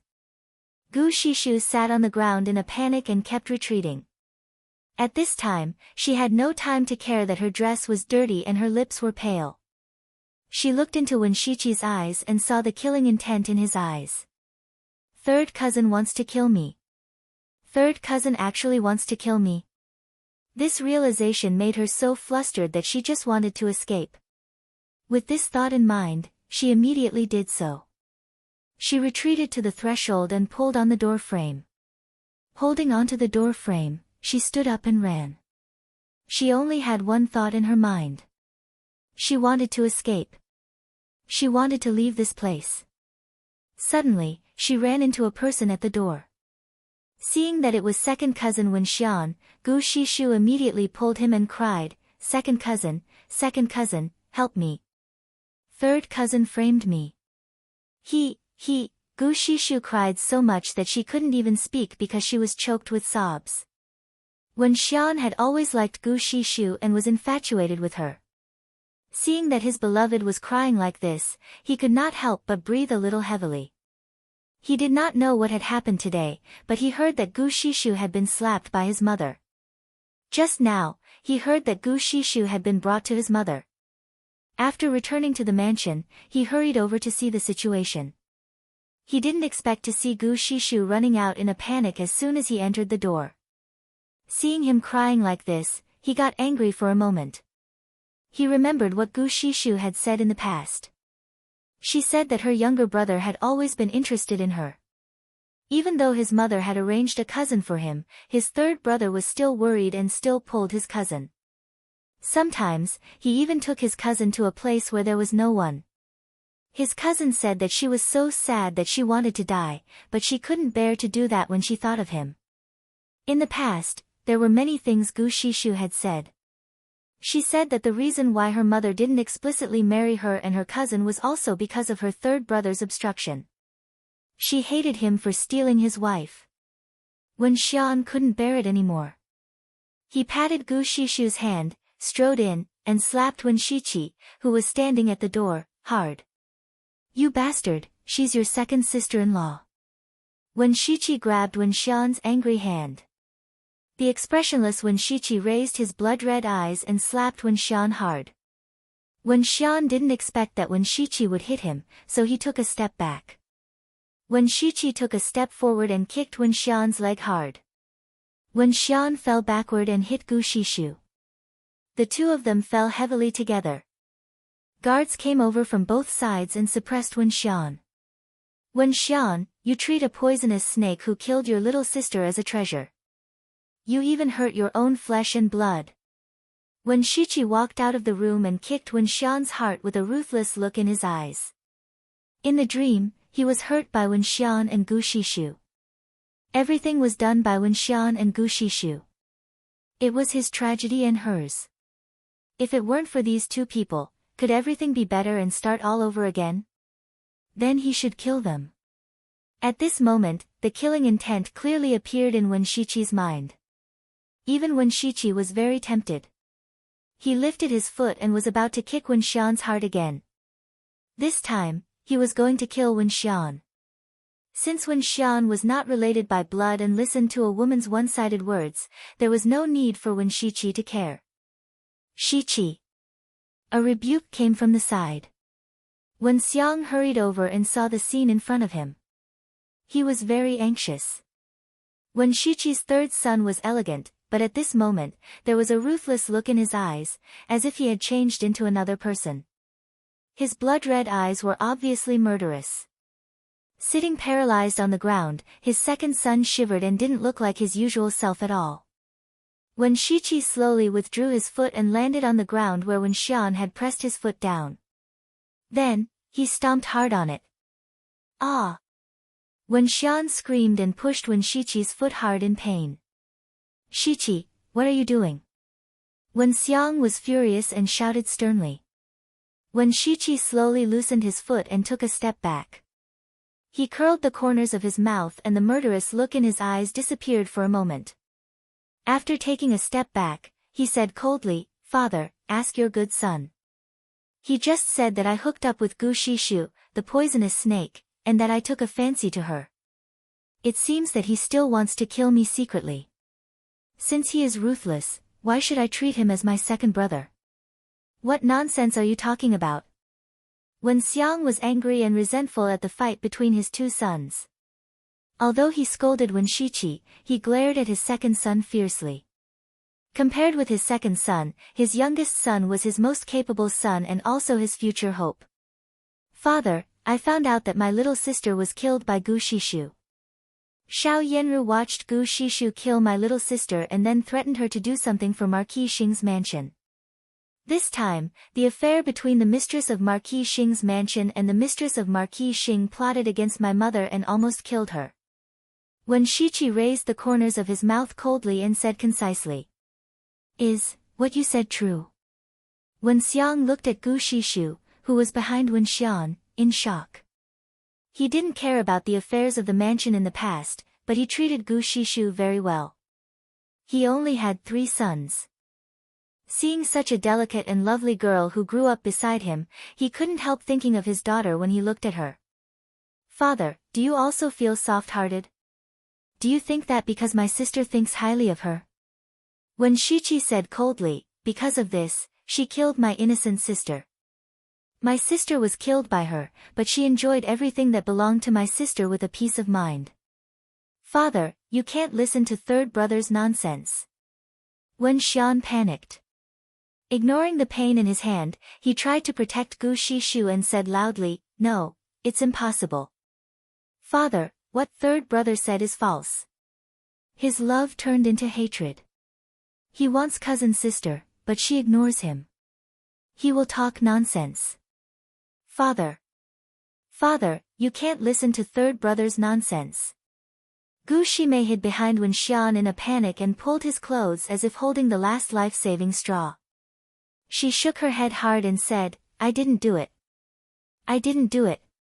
It's really not me. I don't know anything. Third cousin, I really don't know anything," she cried so ungracefully that she couldn't pretend to be innocent and felt wronged. "Everyone in the mansion knows that she's restless. While she's seducing you, she's also thinking about someone else. Wen Xian, how stupid do you have to be to believe this vicious woman's words? However, you're not a good person to begin with.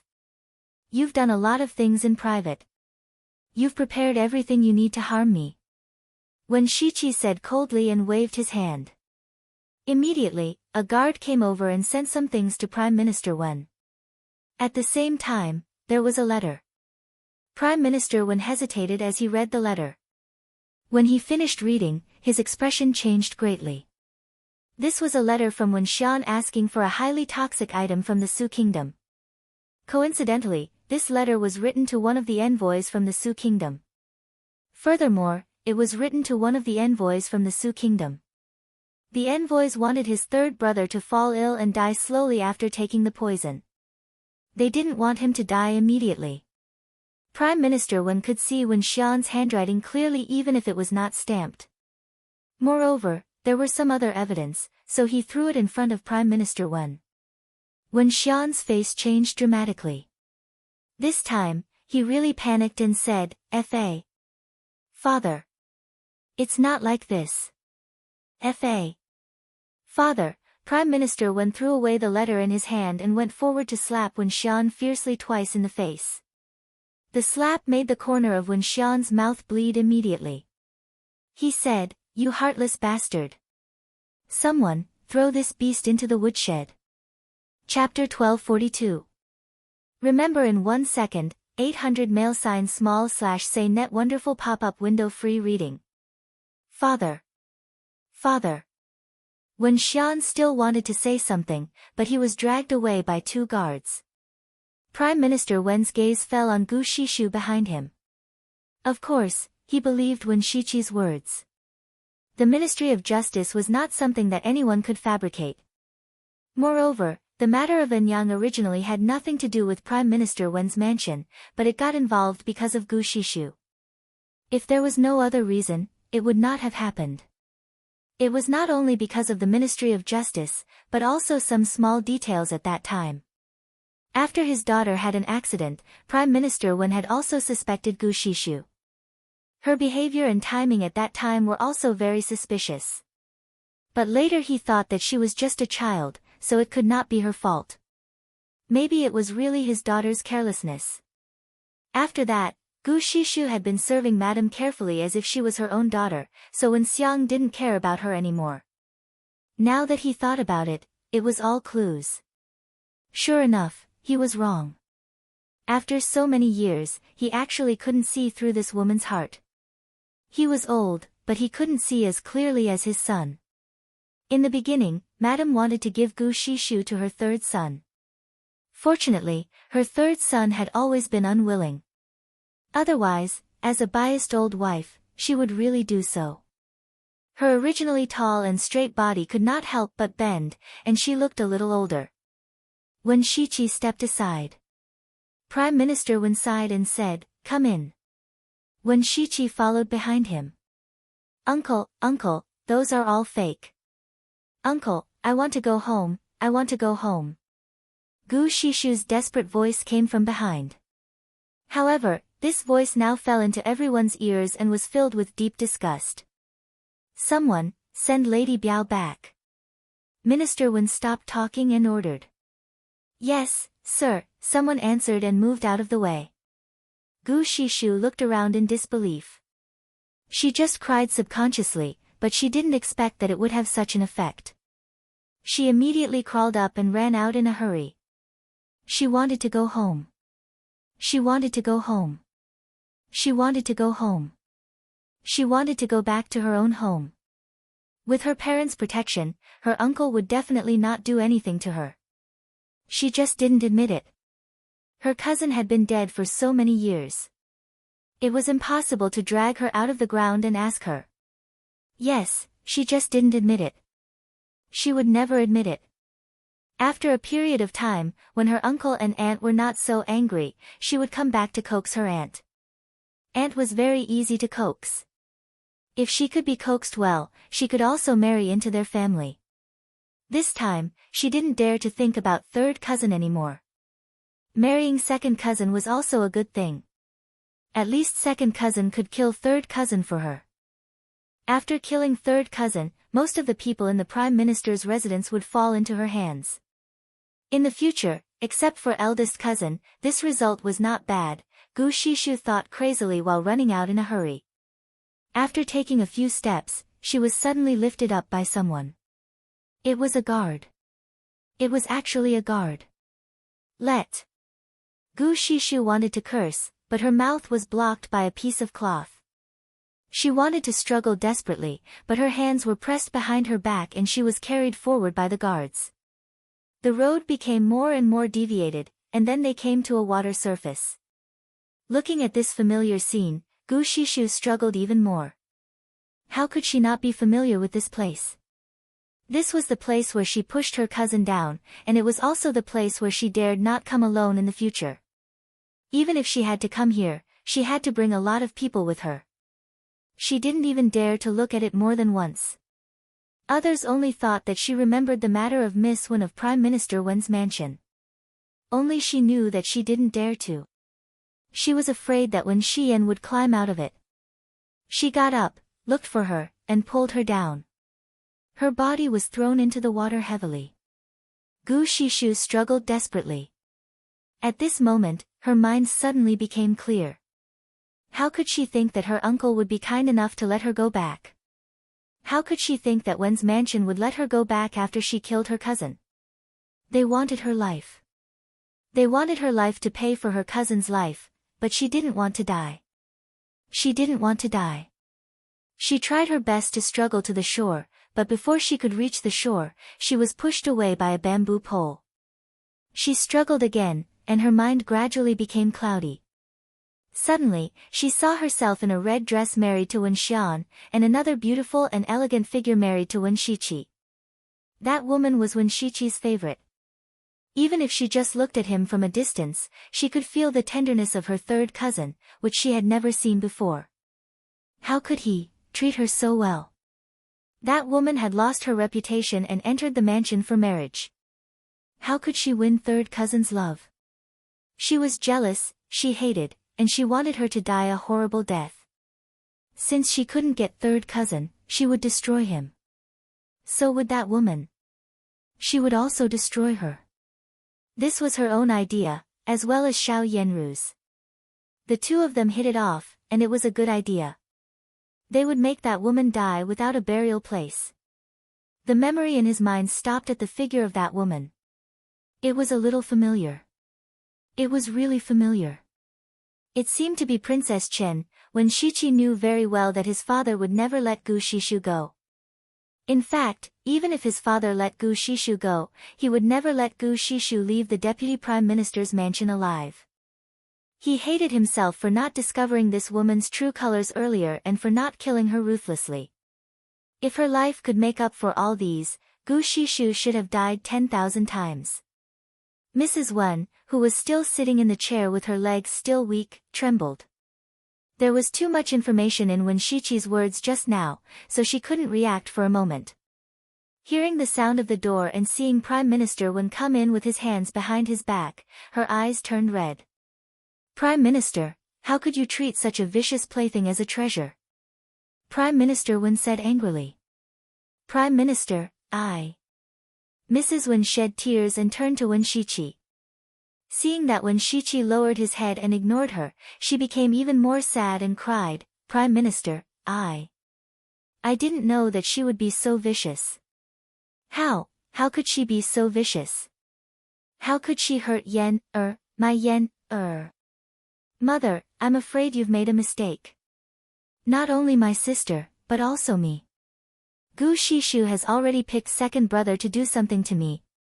Father has checked just now. It should be a while later. If Gu Shishu hadn't been picked out today, second brother might have succeeded. When Shiqi raised his eyes and said coldly, since mother likes second brother and Gu Shishu, you might as well follow second brother and Gu Shishu in the future. His words were extremely cold and even heart-wrenching. Mrs. Wen felt so distressed that she covered her chest hard and almost couldn't breathe. Bastard, what are you talking about? She's your mother, and your mother was also deceived. Prime Minister Wen was furious and reprimanded his son. His son was not in a good state today, but he still refused to rest at this time, which made him a little angry. Mother was deceived, so you can say that she is completely right? If mother hadn't indulged Gu Shishu again and again, would Gu Shishu have come up with the idea to hurt my sister and me? All of it. Is mother really innocent? Wen Shiqi said with hatred. If the person in front of him was not his mother, he would actually be more willing to destroy her. The anger that constantly rushed out of his heart almost burned his head. For a moment, he couldn't tell whether what was in front of him was real or a dream. It was so heavy that it almost pressed on his heart. There was no part of him that didn't hurt. Bastard! Prime Minister Wen was so angry that he slammed the table so hard that the teacups on the table shook a few times. How could his son, who had always been elegant, be so angry? His hatred was almost directed at his mother. Prime Minister Wen's wife was so frightened that she even cried a lot less. She tightly pulled Prime Minister Wen's sleeves and looked extremely frightened. The youngest son was also the most elegant son. No matter in front of others or behind others, he had always been as gentle as jade. How could he have so much hatred and anger? At that moment, he seemed to hate everyone. Prime Minister Wen's wife was inexplicably flustered and didn't dare to ask about her second son. When Shichi closed his eyes and calmed down for a while. Then he slowly opened his eyes, took 2 steps back, and bowed to Prime Minister Wen and his wife. Father, Mother, I'm tired. I'll go back first. After that, he turned around and left without waiting for them to say anything. The blood in his eyes flowed for a while. He was afraid that if he didn't leave, he would lose control of his anger again. Some hatred accumulated and became an uncontrollable factor. It was not that he didn't care about it, but he just suppressed it. He thought that he could suppress all the feelings, but in fact, this feeling had never left. What a bastard! Prime Minister Wen was so angry that his face turned livid when he saw him leave. His son had always been the most agreeable to him, but now he disobeyed him so much. Xian, what's wrong with Xian? Prime Minister Wen's wife finally dared to ask about her second son and asked anxiously. Send Xian out. Prime Minister Wen pulled himself together. What? Prime Minister Wen's wife stared at Prime Minister Wen anxiously. Her face was as pale as snow, and she couldn't sit still. Send him back to his hometown. Someone needs to watch over his hometown. He is neither good at literature nor martial arts, so it's not good for him to stay in the capital. Moreover, he wanted to harm Shichi. Prime Minister Wen paused here. He didn't want to do this. Sending his second son back to his hometown was equivalent to sending him away. He wouldn't be able to see him in the future. Although his second son was disappointing, he was still his son after all. Thinking of his third son's hatred just now, Prime Minister Wen had to do this. He clearly knew that it was impossible for his second and third son to reconcile. His third son, who was never angry, had a murderous look on his face just now. He wanted to kill his second son. With his second son's level, he was no match for him at all. The best way was to keep him away. To keep him away from his third son, in case he really caused some big trouble. He could only give up this second son and pretend that he had never had this second son. Prime Minister Wen had already made up his mind. After saying that, he didn't leave any room. He must go. A bastard who wants to harm his brother will be a scourge if he stays in the capital. After saying that, he took 2 heavy breaths. He didn't want to hear Prime Minister Wen's wife crying anymore, so he turned around and left. Prime Minister, Xian. Xian. Prime Minister Wen's wife anxiously wanted to hold Prime Minister Wen's hand, but Prime Minister Wen had already flung his sleeves and left. He had already made up his mind to leave. For a moment, her eyes rolled back and she fainted. Chapter 1243. The collapse of Marquis Xing's mansion happened almost overnight. No one expected that Xiao Jing, Marquis Xing, had stolen the title from his elder brother. He had killed his elder brother and sister-in-law, and had been conspiring with Madame Jiang to plot against his niece and nephew. Such a thing was simply appalling. A lot of things had happened in Marquis Xing's mansion, and its reputation had been ruined. Now that Xiao Jing was brought to the Ministry of Justice, many people didn't take it seriously. No one expected that a daughter from another family could cause such a big thing and dig out a thing that had been buried for many years. The whole capital city was in an uproar, and the emperor was furious. Xiao Jing was so vicious that it made people's hair stand on end. he didn't need to wait for the execution after autumn. He would directly execute Xiao Jing at the entrance of Kaishiku 3 days later. The second branch of Marquis Xing's mansion was driven out of Marquis Xing's mansion, and the title was taken away and fell on Xiao Yuanhao, who was still young. Xiao Yuanhao became the youngest Marquis Xing, and the second branch was driven out of Marquis Xing's mansion. The third branch had originally separated from the family, and the genealogy had been fixed, so this matter was not involved. With Prince Chen's plea, the third branch was spared and left Marquis Xing's mansion in a hurry and quietly. Old Madam didn't know about this. She was now in bed due to a stroke and couldn't move, and no one told her about it. Nanny Yu still served Old Madam and strictly ordered others to tell Old Madam about it. Old Madam was not in a clear state of mind. No one cared about her. It was her own fault that she had fallen into such a situation. Xiao Wanru asked Nanny Yu to continue to support Old Madam and removed some unnecessary servant girls and old maids. Old Madam's courtyard was also empty. With 2 servant girls, Xiao Wanru came to Xiao Jing's courtyard again. This courtyard should have been here last night, but Chu Luqian was called into the imperial palace yesterday. When he came back in the middle of the night, he told her that Xiao Jing's matter had been settled and asked her to have a good rest. She could come to check it by herself today. After the door was unlocked, Xiao Wanru went up with Yu Jie and Qing Er. The stairs looked very old, and everything here was different from the courtyard outside. Although some parts of the courtyard outside had also been damaged, they had all been repaired.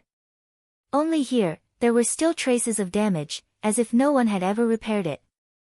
Climbing up the stairs, he slowly walked around the top. It was actually quite big and was divided into 2 rooms. The outer room had some sundries by the window, but there weren't many of them. On the other side, there was a couch. Princess, someone has slept on this bed recently. Qing Er stepped forward and checked carefully, then said, "Look, there are fallen hairs here." She picked up a strand of hair. It was half gray and half white, and it looked like it had fallen from an old person. If it was a very long time ago, then there would be dust on this hair. But now, there's nothing at all. Qing Er placed her hair on a pure white silk handkerchief and pressed down on the ends of her hair as she spoke. There was no dust on the handkerchief, so it could be seen clearly. Xiao Wanru nodded, turned her watery eyes slightly, and fell on the door curtain of the inner room. There was a coarse door curtain hanging there, which looked very ordinary. Although it looked a little old, it was not an old thing from more than a decade ago. Walking closer, Yu Jie stepped forward and lifted the curtain. There was no door behind the curtain, and there was no door panel on the door frame. Only the curtain separated the inner room from the outer room. There was a very wide bed in the inner room. Walking to the bed, Xiao Wanru took a deep breath and lifted the curtain. She lifted up the curtain, but there was nothing behind it. There was nothing at all. Qing Er stepped forward. After a careful examination, she reported, "Someone has been living here recently. If the house had been deserted for a long time, there should be some moldy air. But when I came in, it seemed that this house had always been occupied." As she spoke, she touched the side of the pillow and took out a handkerchief. It was a very simple handkerchief, but it was very new. At first glance, one could tell that it was something recently. "Princess, there was someone living here. Just like the couch outside, there was someone living here. It should have been a few days ago, but now it is not here," Qing said. She was very professional in this kind of thing, which was also the reason why Xiao Wanru specially brought her here. A secret guard had always been easy to find clues. Xiao Wanru nodded and stepped forward. She walked to the window by the bed and reached out to push the window. The window was closed tightly. Even if she tried her best, she could only push a small gap. Yu Jie stepped forward to help her and pushed the window a little. Looking out of the window, she could not see much. "Does it seem that someone is locked up here?" Xiao Wanru asked in a hoarse voice. "It's a little like that, but who does Xiao Jing want to lock up? Who did he lock up? Is the mistress kept outside?" Qing Er asked in confusion. It was not that Xiao Jing could not lock up people. As Marquis Xing, it was not a big deal for him to lock up a few people. But the problem was that he locked them up here, which meant that he could keep an eye on them. Is it a mistress? Yujia looked at a dressing table on the side and said. Xiao Wanru's eyes also fell on the dressing table. Although it was a simple dressing table with only a bronze mirror on the table, it could still be seen that it was a dressing table. She opened the drawer, but there was nothing. Even if there was a hairpin before, it had been inserted into her hair and taken away. Pulling out the stool, Xiao Wanru sat in front of the dressing table and reached out to wipe the dressing table. There was dust at the corner. It could be seen that the dressing table was not valued. It was just casually cleaned. It could not be Xiao Jing's mistress. She was not his mistress, but a woman was locked up here. Moreover, there was Dr. Chiu's fake death medicine here. Xiao Wanru's identity was obvious. She reached out to press her chest and suppressed the shock in her heart. She thought of the overly stout old maid, who had come here at that time. Such a stout old maid must be strong. What kind of woman would need such an old maid? He lowered his head slightly and took a deep breath. He suddenly felt like he couldn't catch his breath. Was that the person she had identified? Go and find out who the stout old maid is, Xiao Wanru said. Yujia answered and ran downstairs. Xiao Wanru stood up, walked around inside, and went downstairs. The old maid in charge had been called over. At present, it was the first branch who was in charge of the mansion, so everyone knew that. Seeing Xiao Wanru coming down, they became more respectful. Xiao Wanru sat down on the chair in the middle and looked at the old maid in charge. She looked smart and asked directly, last time I saw a very strong old maid here, but she was not an inferior one. Who is she and where is she now? Are you asking about Nanny Xiu, Your Highness? The old maid in charge knew who she was asking about and hurriedly said in a flattering tone, Nanny Xiu left the night before yesterday. The night before yesterday? Xiao Wanru's face changed slightly. At that time, Nanny Xiu was going to be recorded in the family tree the next day. Was it very late? Yes, it was very late. I heard that something happened to Nanny Xiu's family, so Master Ho allowed her to leave. I didn't see her when she left, and I heard Master Ho mention it casually the next day. The nanny in charge said. Where is Nanny Xiu from? What did she do before? Xiao Wanru asked again. Well, I really don't know. The nanny in charge said with a wry smile. What's going on? Xiao Wanru looked up with cold eyes. In fact, Nanny Xiu followed Master Ho, second Master Ho for a long time. She was alone and there was no one else at home. Later, she lived outside and seldom returned to the mansion. She could only see her for a few days a year. After returning to the mansion, she just stayed in this courtyard and basically never went out. This time, she came back much older, so she lived here. Master Ho asked her to clean up the things in the attic while living here, so that she wouldn't have to find another place. The nanny in charge said. In fact, she didn't know much about Nanny Xiu. Most of it was told by others. Nanny Xiu seemed to be strong and usually ignored others. If someone offended her, she would complain to Master Ho. No one else in the courtyard dared to provoke her. Is there anything special about her? Xiao Wanru took a deep breath and there was a fishy taste in her throat. In fact, there is nothing special about her, but she seldom goes out of the attic. Master Ho doesn't allow others to go up there and only allows her to go up there. It can be seen that she is Master Ho's henchman. Everyone says that there are some family treasures of Marquis Xing's mansion in the attic. Nanny Xiu specially arranges these treasures. She eats and uses good food and is almost the same as masters. The nanny in charge thought for a while and answered. Can you find this person? Xiao Wanru asked. I may not be able to find her, the nanny in charge said in embarrassment. Xiao Wanru narrowed her watery eyes, fluttered her long eyelashes twice, and waved her hand. The nanny in charge didn't dare to stay and left obediently. It became quiet in the room. Only Xiao Wanru's heavy breathing made her chest uncomfortable. It took her a lot of effort to adjust her breathing. She stood up and told the two maids, "Go back to the mansion." After returning to the mansion, Xiao Wanru went directly to Chu Liuchen's study. Xiao Xuanzi saw Xiao Wanru coming in the study and smiled like a flower again. He immediately went up to report and then asked Xiao Wanru to go up.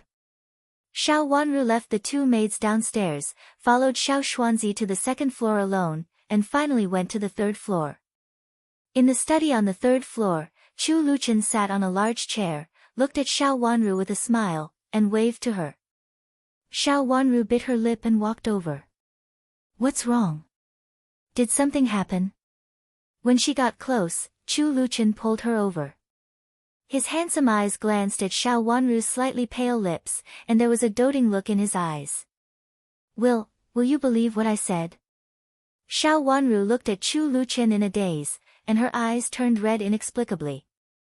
Along the way, only in front of Chu Liuchen did she feel that she was weak and needed someone to protect her. "I believe you," Chu Liuchen said softly and made room for her to sit down on a large chair. "Tell me, what do you need me to do?" Divine Emperor of the Nine Heavens. Chapter 1244. Remember in 1 second, 800 mail sign /say net, my mother seems to be alive. My mother seems to be alive. Xiao Wanru looked up at Chu Liuchen with red eyes. She blurted out and couldn't stop herself. She had wanted to say it slowly and tactfully. After all, it was just a guess of hers. However, when the words reached her throat, she blurted them out and her voice trembled unconsciously. Was it true? At this moment, she felt as if she were in a dream. Was it really true? In fact, even she doubted herself. "Are you sure?" Chu Liuchen asked with a serious face. This was not a small matter. Xiao Jing of the Ministry of Justice only confessed that he killed his brother, but didn't mention Infanta Qinghua. Everyone thought that Infanta Qinghua was dead. "Do you still remember what happened to Dr. Chiu?" Xiao Wanru pulled Chu Liuchen's sleeve and trembled all over. The chill spread from her heart and made her feel cold all over. "I know." Xiao Yanru faked her death and came out of the palace. Chu Liuchen nodded. Seeing her like this, his eyes were full of pity. He simply reached out to hold her slender waist tightly and said softly, "It's okay, it's okay. Don't be afraid. I'm here." His gentle voice strangely comforted her, who was overwhelmed with excitement. She exhaled a mouthful of turbid air and began to narrate in an orderly manner. Later, Dr. Chiu was found out that he had given Xiao Jing the medicine of fake death more than 10 years ago. I asked Mingqiu Nun and Dr. Qi to try the medicine according to Dr. Chiu's prescription. The ginseng over 100 years old is more effective. At that time, I found several 80-year-old ginseng and sent them all to Mingqiu Nun and Dr. Qi. At first, they couldn't make it, but later they finally made it. However, one of the herbs was very difficult to control, so they failed many times. Speaking of this, Xiao Wanru pursed her cherry lips. Even if she knew the formula, it was difficult to make it, and it was not something that other doctors could make. It also required some secret techniques of Mingqiu Nun and Dr. Qi. Fortunately, the two of them came from the same sect as Mingqiu Nun. Otherwise, even if they had the formula, they could not make it. Even so, a lot of medicinal materials were still wasted. It was impossible to do so without great strength. The medicinal materials wasted were extremely precious, and some were even more difficult to find than ginseng. Prince Chen's mansion had the most medicinal materials, so it was possible to make a complete set. If it were other mansions, even other mansions would not be able to make a complete set. The conditions were harsh in all aspects, and the medicinal materials were precious and hard to find. The possibility of success was not high, which was the biggest difficulty in concocting this medicine. Mingqiu Nun and Dr. Qi really tried their best to make a little powder not long ago. They found a dog and tried it. As expected, the dog stopped breathing as if it was dead. But it didn't last long, only about 2 hours, and then it recovered. This proved that what Dr. Chiu said before was true. Why does Xiao Jing want the medicine for no reason? Could it be that he ate it himself? Xiao Wanru asked and bit the corner of her lip hard. Chu Luchen stretched out his slender fingers and pressed on the corner of her lip, which made the corner of her lip slip from her teeth. If that's the case, Infanta Qinghua might really be alive. I went to Xiao Jing's courtyard today. There is an attic there. Have you seen it? I've seen it. Chu Luchen nodded. I went up and saw it today. There was no one there, but I could see traces of someone living there. There was a master and a servant, and the master was a woman. There was a dressing table, but I couldn't see anything else. Xiao Wanru calmed down and said. Someone left? Chu Luchen immediately heard the key. Yes, a stout old maid left. Yes, a stout old maid left. Her name is Nanny Xiu. She lived in Marquis Xing's mansion more than 10 years ago. After that, she has been living here intermittently for a period of time. Most of the time, she is not in the mansion, but recently she has been living in Xiao Jing's courtyard. She eats and uses more than her master, and she asks a servant girl to specially bring her here. She also complains to Xiao Jing, so Xiao Jing has been protecting her. In fact, not only these, but also the clothes and ornaments her mother took out in the past all showed a fact that she couldn't believe but was eager to believe. Xiao Wanru said, do you think it's possible that, speaking of this, she couldn't go on for a moment? She had lived 2 lives. Was it really her mother? Was her mother really locked up by Xiao Jing? It's very likely. Chu Luchen held Xiao Wanru's cold little hands and quietly warmed her hands. An old maid took a person with her. Since Xiao Jing kept her here, he obviously wouldn't let her stay too far away from him. Otherwise, he would be worried. I'll send someone to check it out. I'll find it.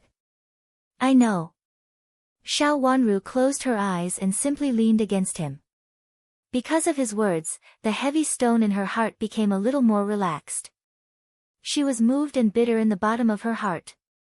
After her rebirth, she had always thought that she was strong and tried to make herself stronger. Only when she was with Chu Luchen did she feel soft and warm. She couldn't help but relax her body.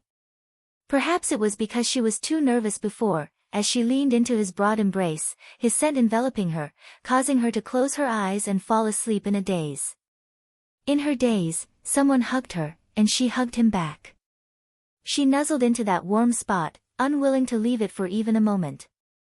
Chu Luchen carried Xiao Wanru to the bed, took off her embroidered shoes, untied her outer clothes, and carefully covered her with the quilt. Then he put down the gauze curtain and looked at the delicate little face in the bed, feeling very warm in his heart. He turned around and walked down the stairs. Xiao Xuanzi was waiting on him on the 2nd floor and sat down behind the wide chair.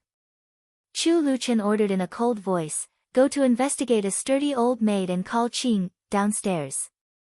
She knows what that person is like." Xiao Xuanzi nodded and said, "Yes, master. I'll go down now." The matter between his master and his wife couldn't be delayed. Chu Luchen tapped his slender fingers gently on the table and said, "Wait a minute. Investigate the one who is close to Marquis Xing's mansion and moved here recently. It won't be more than half a year ago. She hadn't lived in the mansion before, so she should have lived outside the mansion.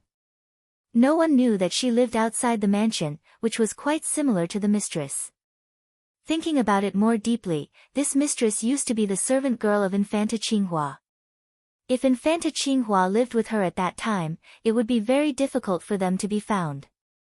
When Xiao Jing went to see the mistress, he could check Infanta Qinghua's situation. Even if someone found out that he just went to see the mistress, he could say that he just went to see the mistress. It was said that Madame Jiang of Marquis Xing had been unable to find Xiao Jing's mistress.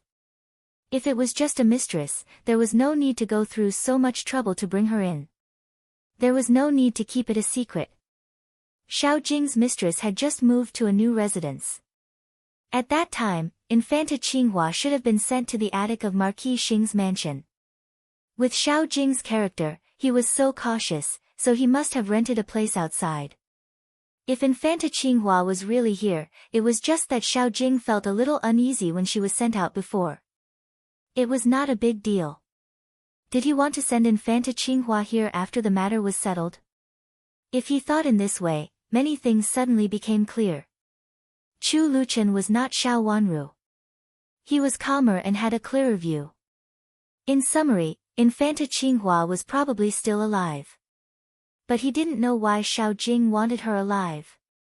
Xiao Jing had been in trouble, so an old maid couldn't do anything. In the evening, the news came as expected. They had caught the person. When Xiao Wanru heard the news, she immediately followed Chu Luchen to the front hall. When she entered the front hall and saw a woman sitting in a daze on the chair, the memory of her childhood immediately came to her mind. That was really her mother. She was really her birth mother. The woman didn't look very old, around 30 years old. Her clothes were very ordinary, and her eyes looked a little dull. One look and anyone could tell that she had a mental problem. She was still holding a pillow in her hand, and she didn't feel at ease at all. She was beautiful, and even with her eyes like that, she still looked gentle and beautiful. She looked very gentle. Holding the pillow, she just looked at the pillow gently and muttered to herself in a low voice. Xiao Wanru went forward with trembling hands and heard the woman saying, "Zhuozhuo, be good. Don't be afraid of pain. I will shake you, and you will fall asleep, okay?" She couldn't help but burst into tears. With a plop, she fell heavily on her knees and reached out to put her hands on Infanta Qinghua's knees. "Mother, mother, mother," before she could finish her words, she had already burst into tears. Infanta Qinghua was startled and moved back. A sturdy old woman was tied behind her and was being held by 2 guards. At this time, her face was ashen and she was in a panic. "Mother, do you still know Zhuozhuo? Do you still know me?" Xiao Wanru raised her tear-stained face and looked at Infanta Qinghua expectantly. You, husband, save me." Infanta Qinghua was frightened. She looked around and saw the old maid. She hurriedly hid behind with the pillow in her arms and said hurriedly, "Save me, husband, save me. I don't know anything. I don't know. You, don't kill me. Don't kill my Zhuozhuo. Don't take her away." She held the pillow in her hands tightly and bent down, seeming to protect the pillow in her arms. Xiao Wanru cried so hard that she couldn't even speak. Tears fell down her face and she sobbed. That was her biological mother. Even though she had gone crazy, she had been protecting her. In fact, someone had always loved her, but she had lost her mother. "Get up first and talk." Chu Luchen reached out to pull her up, took the handkerchief from her hand, and wiped her tears carefully. The once gloomy and cold teenager was now full of warmth.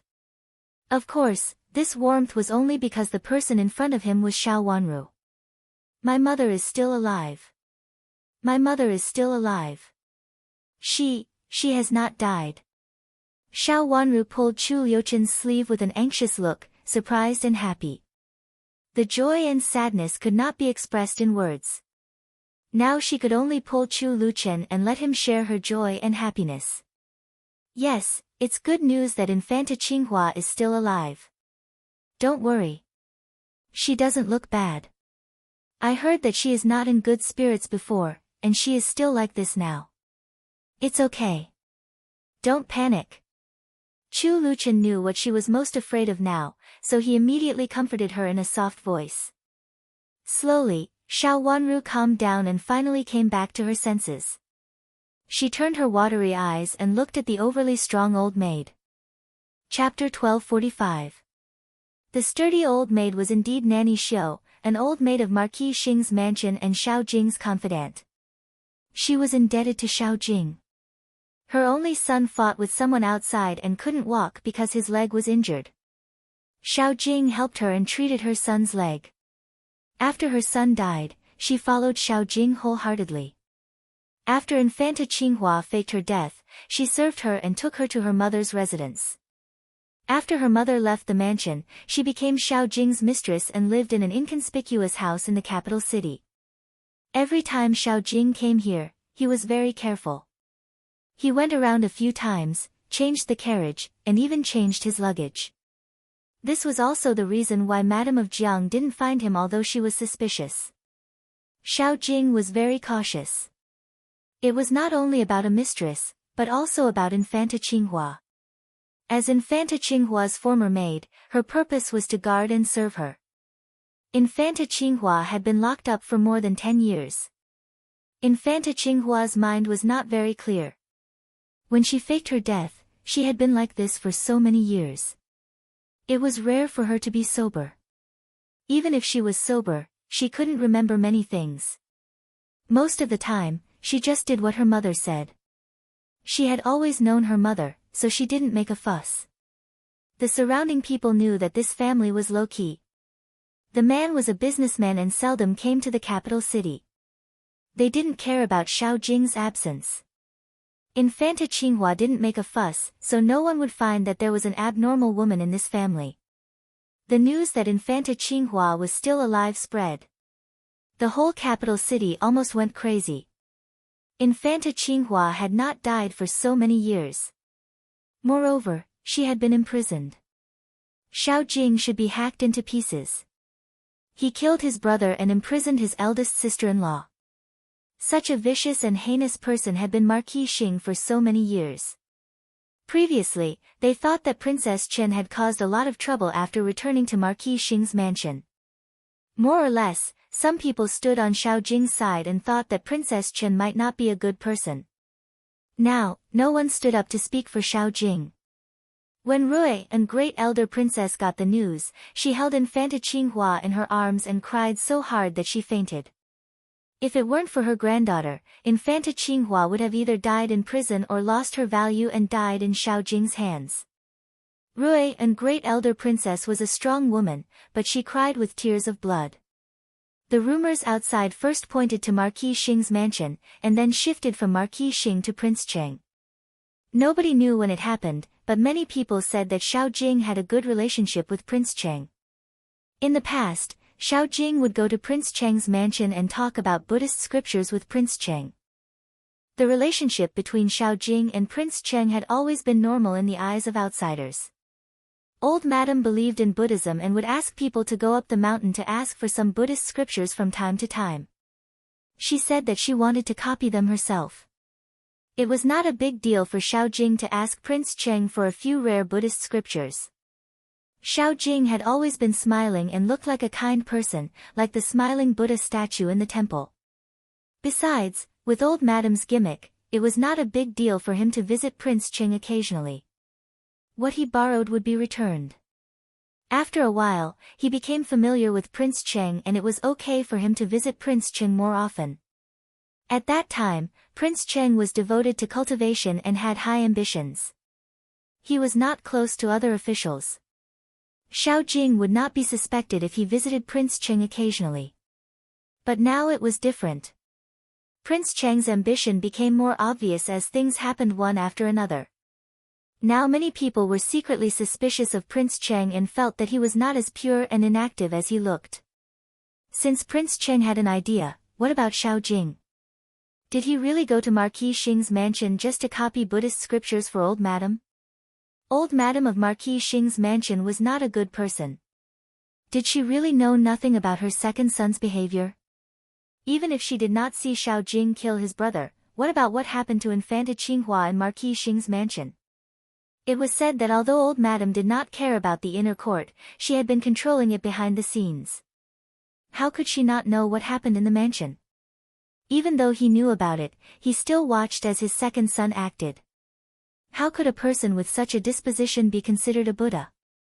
Since she was not really kind, Xiao Jing must be close to Prince Cheng with the help of Old Madam's fake Buddha. In this way, could it be said that Prince Cheng was behind Xiao Jing? There were some things that people thought impossible, but the more they thought about it, the more likely it was. Even if Xiao Jing wanted to do something, he could not do it. After all, his hands were not so long. For example, in the case of Madame of Jiang blocked Xiao Jing's way and prevented him from marrying a concubine. Moreover, it was revealed that he had killed his brother and sister-in-law, so Xiao Jing wanted to kill Madame of Jiang. Xiao Jing did not have so many abilities. It was impossible for Xiao Jing to kill Madame of Jiang in the Ministry of Justice. Then what about Prince Chen behind him? It must be possible. When one thing was figured out, another thing could be understood. Therefore, when Prince Cheng's subordinates killed Madame of Jiang, only the people of the Ministry of Justice would know when there was no one monitoring Madame of Jiang, so they could leave and investigate the petty official. At that time, no one saw him, so he must be the one who did it. Then they put the blame on Commandery Prince Qing, which caused the fire in Commandery Prince Qing's mansion. Taking advantage of the chaos, they brought people to Commandery Prince Qing's mansion and assassinated Commandery Prince Qing. It was just a cover-up. Then they drew everyone's attention to Commandery Prince Qing. Everything was closely linked and Commandery Prince Qing was pushed to the emperor. For this reason, Commandery Prince Qing went to the palace and cried, saying that he did not know anything. He did not know why the petty official in the Buddha hall was there. It was the place where old princess practiced Buddhism. There was no one else in the Buddha hall except for an old maid. Before the people of the Ministry of Justice found out, old princess had been to the Buddha hall and found nothing. Although Commandery Prince Qing did not mention Prince Cheng, with all kinds of rumors and the fact that Xiao Jing's daughter, Xiao Jia, had returned to her parents' home with a guilty conscience after the accident, the answer was almost on the tip of his tongue. Prince Cheng took action and Xiao Jia, acted as a mole, so that the petty official could enter Commandery Prince Qing's mansion silently. Chu Qing cried bitterly and felt very aggrieved. He only said that if he was plotted against like this, it would be better to let his mother live in seclusion and he would still be an idle person without any title. In this way, he would not be plotted against all the time. Since he came out of the Yuhui nunnery, he had been in a panic. In front of all the civil and military officials in the court, Chu Qing burst into tears and knelt on the throne room. Seeing this, many old officials felt sad. After all, he was the flesh and blood of the former emperor. Now he had fallen into such a situation, which was really distressing. Many old officials secretly looked at Prince Chen, who was standing on the rank platform. This was the most legitimate successor of the former emperor and also the prince who had been raised by the emperor. He was the one whom the old officials were most convinced of. In the past, when Prince Chen was in poor health, they did not think much about it. They just wanted Prince Chen to live safely. As for other things, they didn't dare to think about it. With Prince Chen's poor health, even if he sat on the throne, he might not live long. He was not as good as the other emperors, but at least he was healthy. Now that Prince Chen was in good health and had a sense of propriety, Prince Yu and Prince Shou, who had been optimistic about him, became indecisive. Although some things were concealed, many people were also well informed. They knew that Prince Yu and Prince Shou had fought several times for a woman, and this woman eventually became the emperor's woman. Because of this, the royal family lost a lot of face. The only good thing was that the woman was dead. On the surface, he was not as legitimate as Prince Chen, but in private, his character was like this. Many people secretly thought that Prince Chen, who was in good health, was the most suitable one. At this time, Commandery Prince Qing was in trouble, so many people secretly looked at Chu Luchen. Chu Luchen stood in front of the rank platform without saying a word. His eyes were calm and he didn't say a word. He quietly listened to Chu Qing's crying. His eyes were deep and there was no emotion in them. He was calm at this time, but the emperor was furious and immediately summoned Prince Cheng, who seldom went to the court, to the palace. When they arrived at the main hall, Prime Minister Zhang Enwen interrogated Prince Cheng again and again. Although Prince Cheng was well prepared, he was almost stumped by the questions and answered reluctantly in the end. The emperor was furious and scolded Prince Cheng. He threw several memorials on Prince Cheng's head and smashed his head. Then he demoted Prince Cheng's title to Commandery Prince Qing, which was the same as Chu Qing. His crime was that he was too close to Xiao Jing and they had a good relationship. birds of a feather flock together. It was not a good thing to have a good relationship with such a vicious person. Moreover, he was accused of not taking care of the younger generation, which referred to the contradiction between him and Chu Qing. In addition, he was accused of being disrespectful to the elders. It was said that when the Empress Dowager was ill, he still kept in touch with Xiao Jing and even went sightseeing with him. There was no direct evidence against Prince Cheng, but these crimes were enough to make the emperor lower Prince Cheng's title. Especially when the Empress Dowager was ill, he was still so leisurely and the emperor still visited the Empress Dowager every day. However, Prince Cheng didn't show filial piety and ignored the Empress Dowager's kindness to him. All kinds of crimes made Prince Cheng so angry that his nose became crooked. He wanted to visit the Empress Dowager every day, but he had to get the emperor's consent. Moreover, he used the excuse of cultivating in seclusion, so how could he go to the Empress Dowager every day to pay respect to her? If you want to incriminate someone, you can always find excuses. However, Prince Cheng didn't dare to make trouble.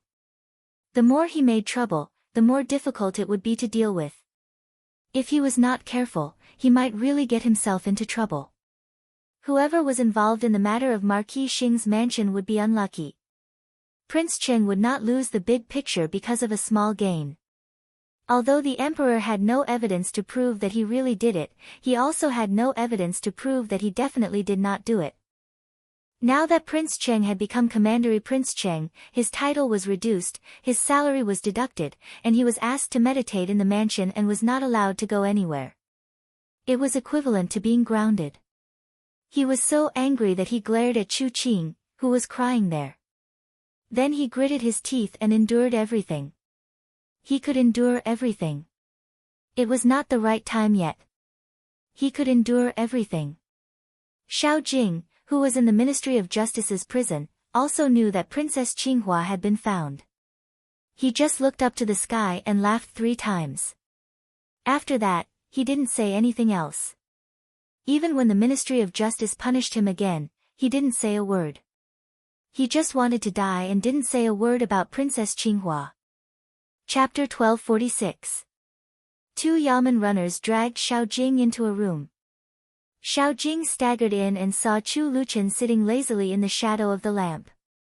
He sat on a stool on one side. He was going to die anyway, so he was not afraid of anything. Xiao Jing, why did you imprison Infanta Qinghua? Xiao Xuanzi took a step forward and asked coldly. No reason. I imprisoned her if I wanted to, Xiao Jing said. He was really not afraid of anything now. The Ministry of Justice had tortured him many times and asked him about this matter. He always said the same thing. He was a dying man, so he had nothing to be afraid of. Do you think it doesn't matter since you are going to die anyway? Chu Liuchen's black pupils turned, and his smile was as elegant as a handsome scholar who had just walked out of a painting, gentle as jade. But in such a place, even when Shiqi, who was originally gentle as jade, was infected with a bit of killing intent, not to mention Chu Luchen, who was not really gentle as jade. Such a smile in Xiao Jing's blood-red eyes looked gloomy and treacherous. Prince Chen, I don't care what you say. I'll do whatever you say. After calming himself down, Xiao Jing sneered. He couldn't sit still and fell to the ground.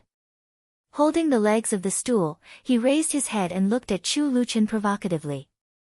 He was really not afraid that Chu Luchen would kill him now. Compared to being cut into pieces, he would rather die now. But the Ministry of Justice kept a close eye on him, so he had no chance to die. He took a breath and spat a mouthful of blood in Chu Liuchen's direction, intending to provoke Chu Luchen. Others might not dare to kill him when the Ministry of Justice decided the punishment, but Prince Chen dared. Xiao Jing was very willing to let Chu Luchen kill him with a sword. Right now, the only reason he was alive was to endure this life. Xiao Xuanzi stood in front of Chu Luchen, and Xiao Jing's blood spat on him. He was so angry that his face turned pale and he wanted to give Xiao Jing 2 slaps.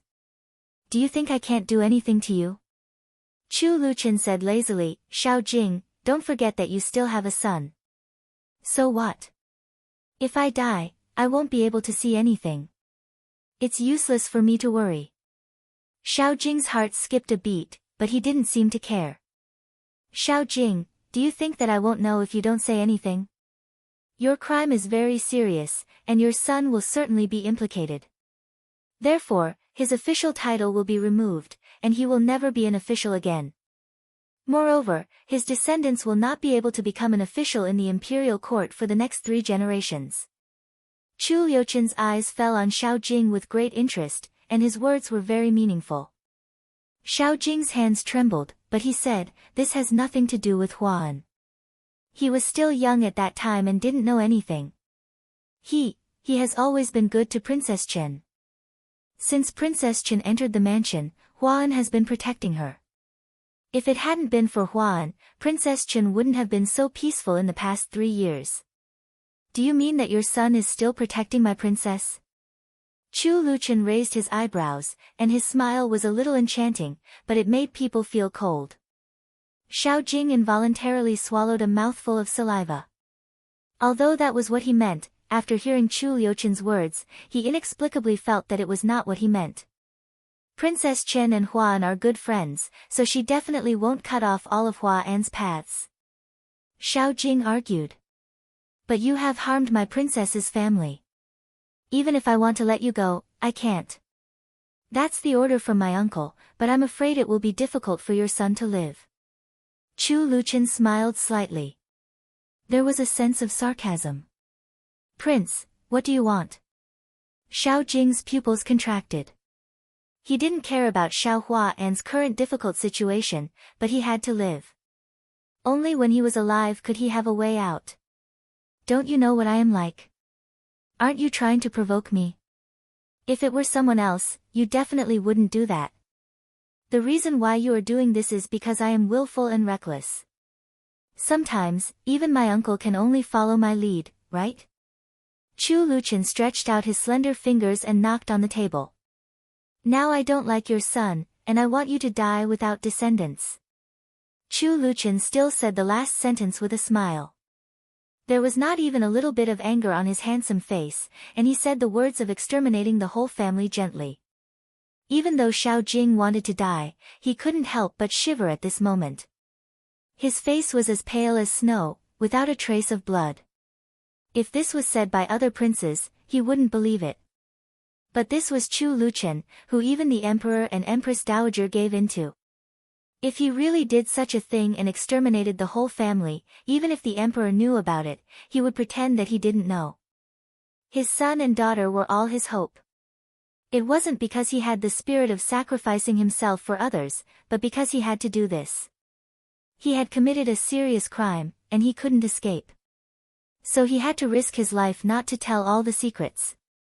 He left one last secret for Infanta Qinghua, which was the most important reason why he imprisoned Infanta Qinghua. Prince Cheng has now become Commandery Prince Cheng, and he is grounded by my uncle. In the future, he is not allowed to go out of the city or go to Yuyan Temple for no reason. If he really wants to be a monk, he can do it in the mansion. There are no women in Prince Cheng's mansion, so it's the same as a monk. Chu Luchen said casually, glancing at Xiao Jing with a smile.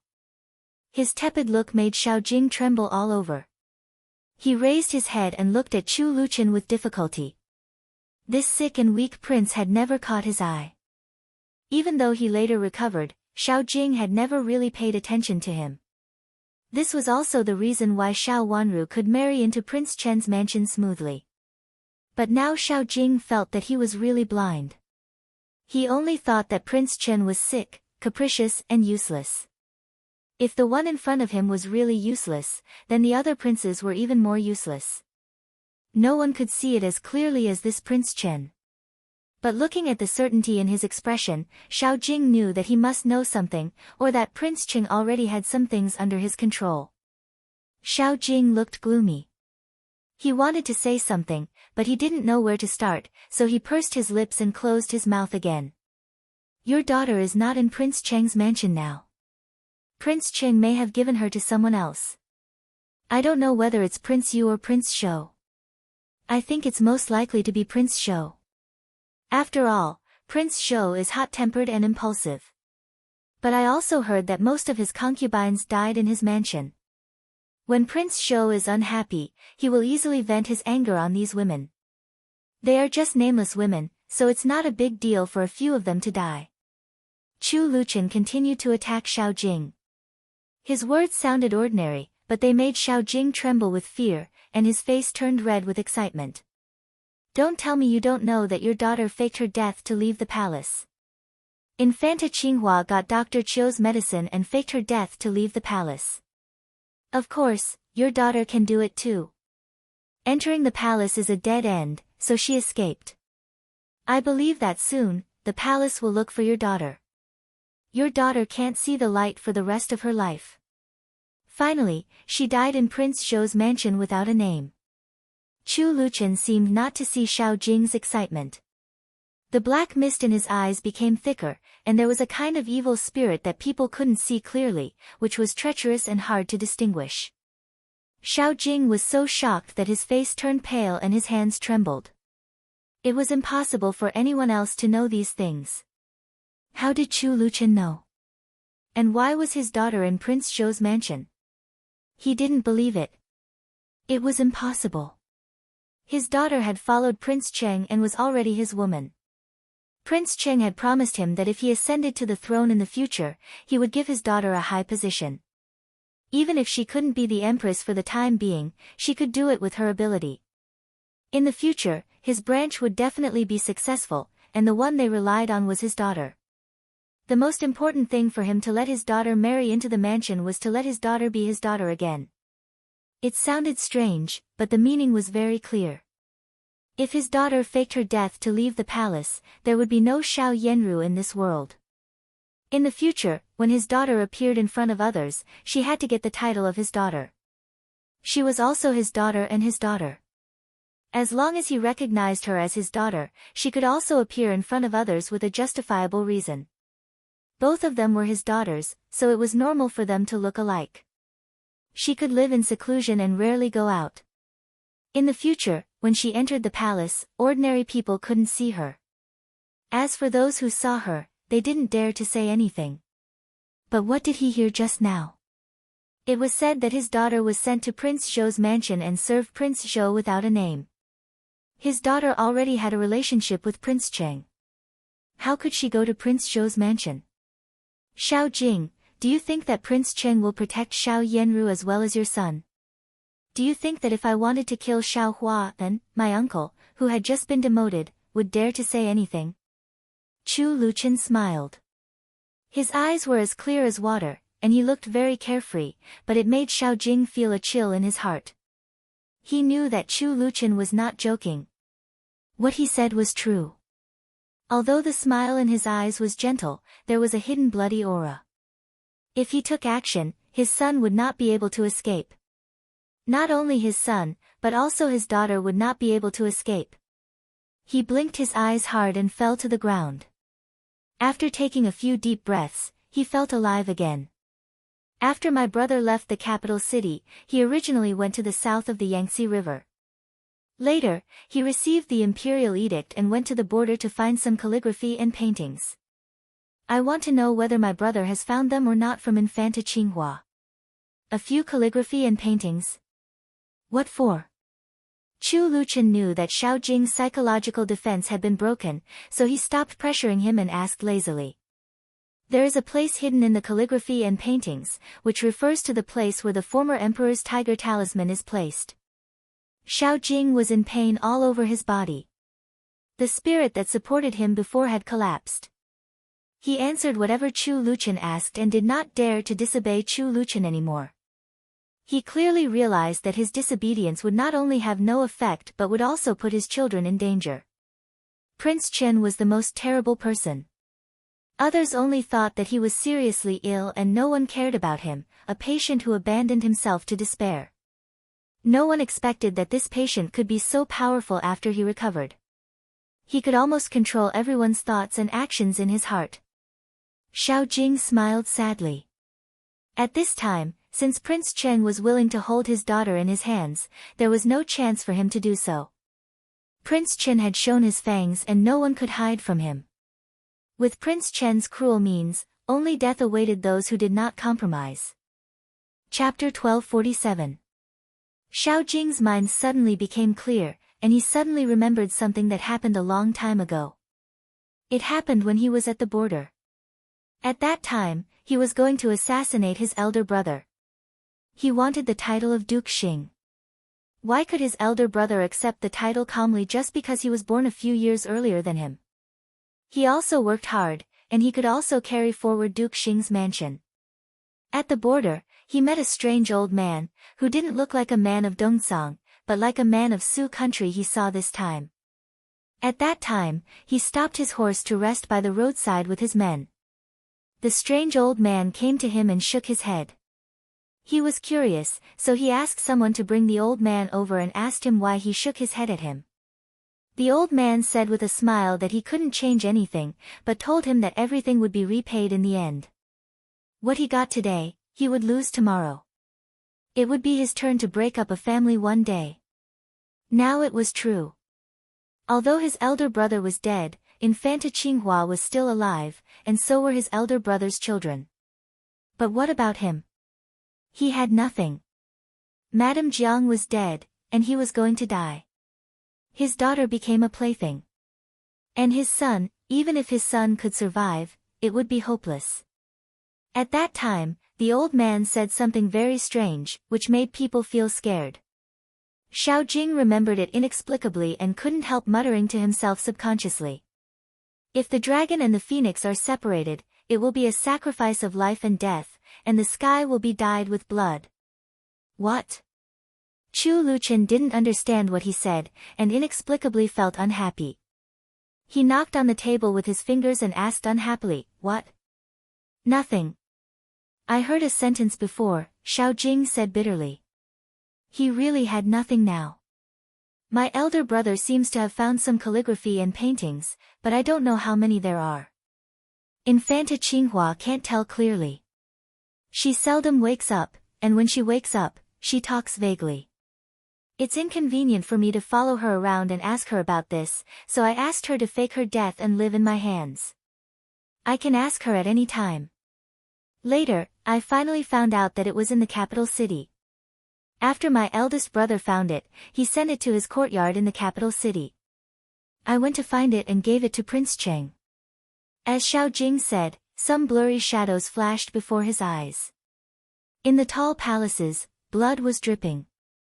Many beautiful women, including palace maids and were lying on the ground with their faces covered with blood.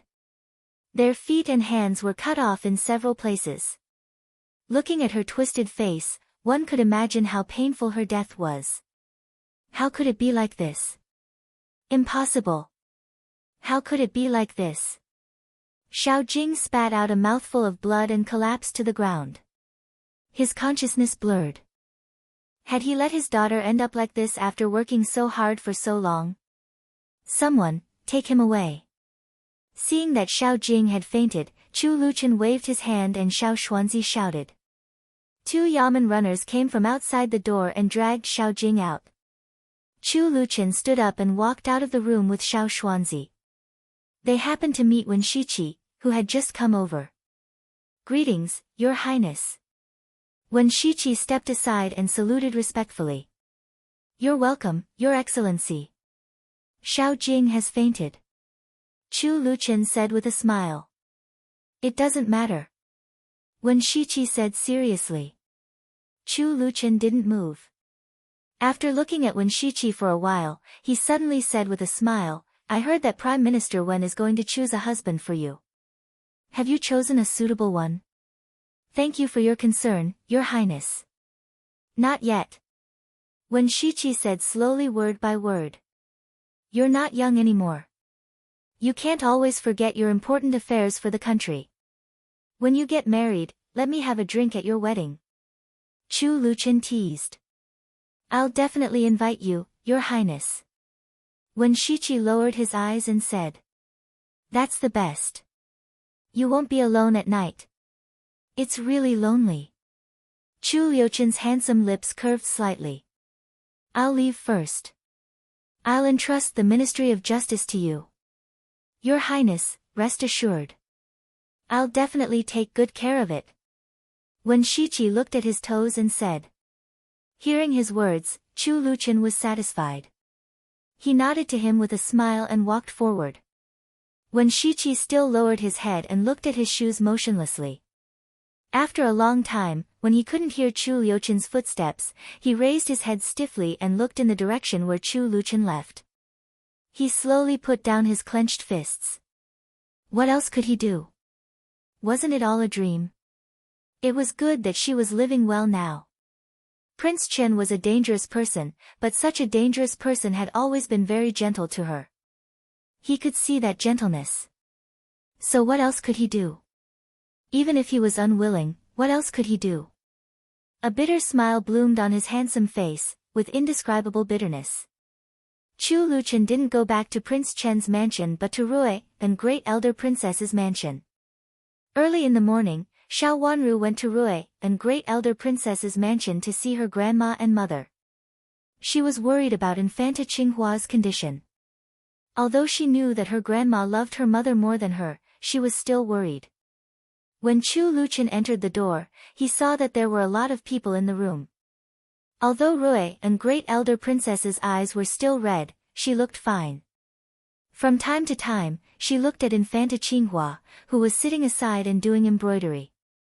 Infanta Qinghua was very quiet, as if there was nothing else in the room. She only muttered to herself occasionally. Xiao Wanru sat on the other side of her, and Xiao Yuanhao also looked at her mother quietly. The people in the room were very quiet and looked at Infanta Qinghua quietly. Everyone couldn't hide the sadness on their faces. Infanta Qinghua was their relative, but now she became like this. How could they not be sad? Seeing Chu Luchen come in, Xiao Wanru hurriedly stood up, walked to him in a few steps, and pulled his sleeve. She knew that Chu Luchen had gone to the Ministry of Justice early in the morning. Chu Luchen understood and said to Rui and Great Elder Princess, Grandma, Zhuozhua and I will go to the side to talk. Now he called her the same way Xiao Wanru did. Go ahead. Rui and Great Elder Princess nodded, looked at Xiao Yuanhao beside her, and said lovingly, go to school. Your mother will be fine. She will be fine in the future. I will take good care of your mother and won't let anything happen to her again. Go to school. Chu Luchen knew that Xiao Yuanhao was here at this time because he didn't go to school, so he scolded him with a smile. Xiao Yuanhao was now convinced by his brother-in-law, so he didn't insist anymore. He got up with red eyes and bowed to Infanta Qinghua. Then he said goodbye to Rui and Great Elder Princess and followed Xiao Wanru out. After going outside, Xiao Yuanhao grabbed the corner of Xiao Wanru's dress and said with hatred, Sister, was it really Xiao Jing who did this to mother? Of course it was him. He wants all of us to die. His life is not only mine, but also yours. Xiao Wanru nodded with red eyes. In her last life, she had never expected that her mother was still alive. Now, although her mother was mentally abnormal, she still had a chance to serve her, which made her feel happy. She was most afraid that her mother would never come back after she died. Therefore, she and Hao were not orphans without parents anymore. I'll kill him. Xiao Yuanhao said with hatred, with some blood in his eyes. Won't it be too easy for him to kill him? If you are not afraid, you can go to see him when he executes his punishment. Chu Luchen patted his head and said. I am not afraid. I will go to see him. Xiao Yuanhao said with gritted teeth. He wanted to see the old bastard cut into pieces as a sacrifice to his father's soul in heaven. If possible, he was even willing to execute him in person. He used to regard Xiao Jing as his uncle, so he hated him now. He thought that these people were all his relatives, but they turned out to be vicious snakes. Okay, go to school now. Chu Luchen nodded. Sister, brother-in-law, don't worry. I will definitely be successful and won't let you down. Xiao Yuanhao nodded and took 2 steps. Suddenly, he turned around and said solemnly, as if he had grown up overnight. Xiao Wanru's eyes were a little sore again. She immediately nodded and watched the young boy leave firmly. In this life, she finally didn't have to be separated from her flesh and blood, and she finally didn't have to watch herself fall into such a hopeless situation. Her hand gently fell into a familiar big hand, which wrapped half of her little hand in it, with some warmth and gentleness. Let's go. Let's talk while walking. Xiao Wanru nodded, and they walked casually hand in hand. Xiao Jing wants to find the calligraphy and painting from your father. He said that the tiger token of the late emperor is hidden in it. Chu Luqian said slowly. Isn't the tiger token in the hands of concubine Lan? Xiao Wanru calmed down and asked in surprise. Concubine Lan had given the tiger token to her before. That's half of it. Chu Luqian said implicitly. You mean that the other half is not in the imperial palace but in the calligraphy and painting? Xiao Wanru asked and pressed between her eyebrows with the other hand. It should be. Chu Luqian said, it is said that your father was originally going to the south of the Yangtze River at that time. Later, the emperor ordered him to change his route and track down these calligraphy and paintings. After your father died, no one mentioned it again. The emperor asked my father to go there. Then how did he know that my father was at the border? Xiao Wanru's heart trembled and she looked at Chu Luqian with tears in her eyes. Everyone said that her father ignored the overall situation and took her mother away, but in fact, her father carried the emperor's mission. However, from the beginning to the end, the emperor didn't ask more. Did he think it was useless to ask more? Chu Luqian slightly tightened his grip on her hand and said with a little coldness in his soft eyes, he doesn't want others to know that he also wants to get the tiger token of the late emperor. Then he. Xiao Wanru felt that she couldn't go on asking. Some questions seemed to be inappropriate no matter how she asked. She took a deep breath and slowly calmed down, and then said, my father left a few pieces of calligraphy and paintings, which are all in my hands. At that time, I almost had an accident, and you found me because of those calligraphy and paintings. Xiao Wanru had been suppressing this matter in her heart and hadn't said it. She had thought that she was making groundless accusations, but now she clearly knew that it was true. Someone really wanted those calligraphy and paintings. Not only others, but also Qin Huayong.